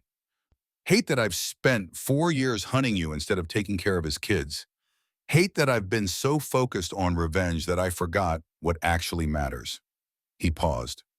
"Daniel was desperate that day. Desperate and scared and out of options. And you did what you thought was right. I can't change that. Can't bring him back. But I can make sure his children don't grow up consumed by the same anger that's been consuming me." "So what are you saying?" Nate's hand stayed near his gun, cautious despite the conciliatory words. "I'm saying I'm done hunting you, deputy. Cross. Nate." Jack corrected himself. "I'm saying Daniel's kids asked about their pa, asked how he died, and I told them the truth. Told them he was trying to help them and made a bad choice. Told them a lawman was trying to do his job and it went wrong. Told them it was a tragedy, not a murder." Tears tracked down his weathered face. "And my niece, Mary, she's 10 now. She asked if I hated the man who shot her daddy. And I said yes. And she asked if hating him made me feel better. And I had to say no." He looked at Nate. "So I'm done hating you, done blaming you, done trying to make you pay for something that was just bad luck and bad timing in a world that's harder than any of us want it to be." Nate's throat worked. "I'm sorry, Jack. For Daniel. For his kids. For all of it. I'd take it back if I could." "I know you would." Jack gathered his reins. "And maybe that's enough. Maybe knowing you carry that weight, that you've been trying to make it right, maybe that's all the justice there is." He started to turn his horse, then stopped. "I heard you're getting married." Starting a family. Yes. Nate glanced at Eliza. Good. Jack's smile was sad but genuine. Good. Make it count, deputy. Make it mean something. That's all any of us can do. He rode away, not fast, not fleeing, just leaving. And with him went 4 years of Nate's guilt, 4 years of looking over his shoulder, 4 years of running. When he was out of sight, Nate sank to his knees in the snow. Not from weakness, from relief, from release, from the sudden absence of a weight he'd carried so long, he'd forgotten what it felt like to be free of it. Eliza went to him, wrapped her arms around him, held him while he shook with silent sobs. It's over, she whispered. Nate, it's over. You're free. I don't deserve to be. Yes, you do. Benjamin's voice was fierce. The boy stood beside them, one hand on Nate's shoulder. You've been making it right ever since it went wrong. You saved us, saved Mama, made us a family again. If that's not making it mean something, I don't know what is. Nate looked up at the 12-year-old who'd become his son in all but name. Thank you, son, for believing that. Always, Benjamin said simply. That's what family does. The wedding took place 2 days later on December 23rd in the small church in Bitter Creek. The whole town came. Not because they cared about Eliza. Many of them still remembered her begging in the street and felt only awkward shame. But they came because the wedding was defiance, a declaration that Victor Blackwood wouldn't win, that community mattered more than money, that love could survive even in the hardest seasons. Ruth had worked a miracle with the dress, creating something beautiful from scraps and remnants. Clara and Grace wore matching outfits, both crying happy tears before the ceremony even started. Benjamin stood beside Nate, proud in his father's old suit that finally fit. Marshall Stone gave Eliza away, standing in for the father she'd lost years ago. And Reverend Walsh kept the ceremony short and sweet, talking about second chances and finding light in darkness and how the hardest winters make spring feel like resurrection. When Nate slipped a simple silver ring on her finger, his mother's ring, the one he'd carried for 4 years waiting for this moment, Eliza felt something inside her heal. Not completely. The scar from losing Samuel would always be there.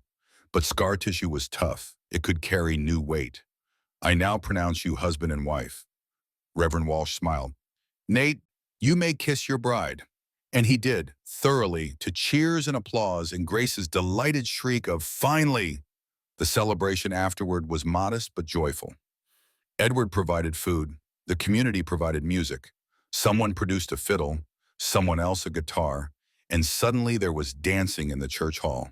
Eliza danced with Nate under strings of paper decorations, both of them laughing, both of them aware this happiness was fragile but choosing to embrace it anyway. Happy? He asked. Terrified and happy. She admitted. Is that normal? I think that's marriage. He spun her gently. But Eliza, I promise you this. Whatever comes, whatever Blackwood tries, whatever challenges we face them together. No more running, no more hiding. Just us. Just family. Just family, she repeated. And the words felt like a vow, more binding than any ceremony. But even in the midst of joy, reality waited.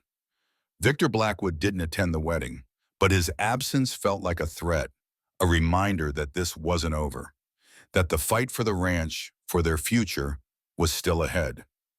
2 days after Christmas, the final confrontation came. Marshall Stone rode to the ranch at dawn, his face grim. Blackwood's made his move, filed an emergency petition with the territorial court, claims you defaulted on your mortgage, that the ranch is now bank property, and he's got a court order for immediate eviction. That's a lie, Eliza's voice was sharp. I've made every payment, have receipts for all of them. He knows that, but his lawyer's claiming the receipts are fraudulent, that you forged payment records. And the judge, Judge Crenshaw, he's in Blackwood's pocket, signed the eviction order without even a hearing. That's not legal. Nate's voice was cold. It's not. Stone agreed, but it's got the force of law until we can appeal, which means Blackwood's men will be here by noon to enforce it. They'll remove you from the property, seize all assets, and auction everything to settle debts. Over my dead body. Eliza's hands shook with rage. That might be exactly what he's hoping for. Stone's expression was troubled. Eliza, Nate, I can't officially advise you to resist a court order, but unofficially, I'm telling you that Judge Crenshaw's ruling won't stand. It's corrupt, it's illegal, and the territorial marshal is already investigating. But the investigation takes time. And Blackwood's counting on using that time to take your land and make the theft permanent. So what do? Nate asked. We make it impossible for him to enforce the order quietly. Edward Chen appeared behind the marshal, Ruth beside him. We make this public, loud. We make sure when Blackwood's men try to evict Eliza, the whole territory sees what kind of man he is. How? Eliza felt hope kindle. We invite witnesses. Ruth's smile was fierce. Every rancher in the valley, every family he's threatened, every person who's afraid they might be next. We bring them all here. Make Blackwood evict you in front of 50 people. Let him show his true face. And I'll document everything. Stone pulled out his notebook. Official report. Date, time, witnesses, actions taken, words said, everything. Then I'll ride to Cheyenne myself. Put it directly in the territorial marshal's hands. Force an investigation they can't ignore. That could take weeks, Nate protested. Blackwood will have already sold the property by then. Not if we stop him. A new voice joined them. Everyone turned. William Rodriguez stood there, hat in hand, 24 other ranchers behind him. We've been talking. William's English was accented but clear. All of us. We know what Blackwood's doing. Know he'll come for us next if he gets away with this. So we're not letting him get away with it. What are you suggesting? Eliza asked. We're suggesting that when Blackwood's men show up with their court order, they find 60 people standing between them and this ranch. We're suggesting they have to go through all of us to evict you. We're suggesting we make this cost him more than it's worth.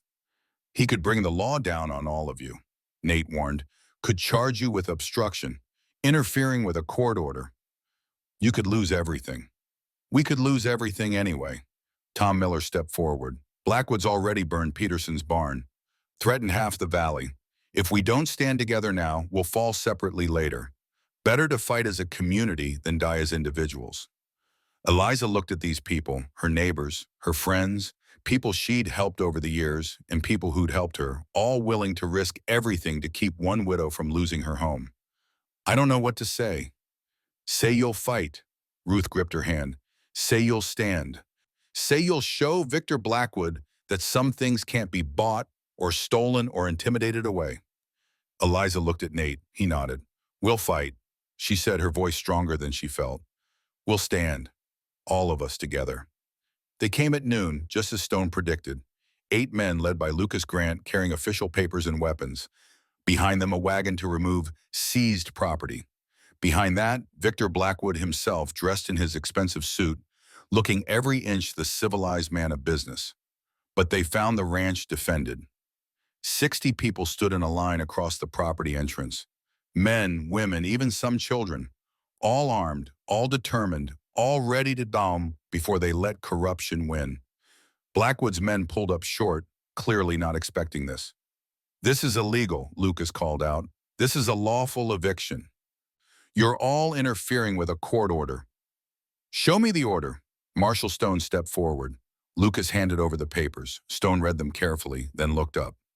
This order is fraudulent. Judge Crenshaw had no jurisdiction to issue an emergency eviction without a hearing, had no evidence to support claims of default, and most importantly, he pulled out his own documents. I have proof right here that Mrs. Cross has made every mortgage payment on time and in full. Mrs. Cross? Blackwood's voice was sharp. She's Mrs. Hartwell. Was Mrs. Hartwell. Nate stepped beside Eliza, took her hand. She's Mrs. Cross now, my wife, which means any claim against her property goes through me first. Blackwood's expression darkened. That changes nothing. The order stands. Does it?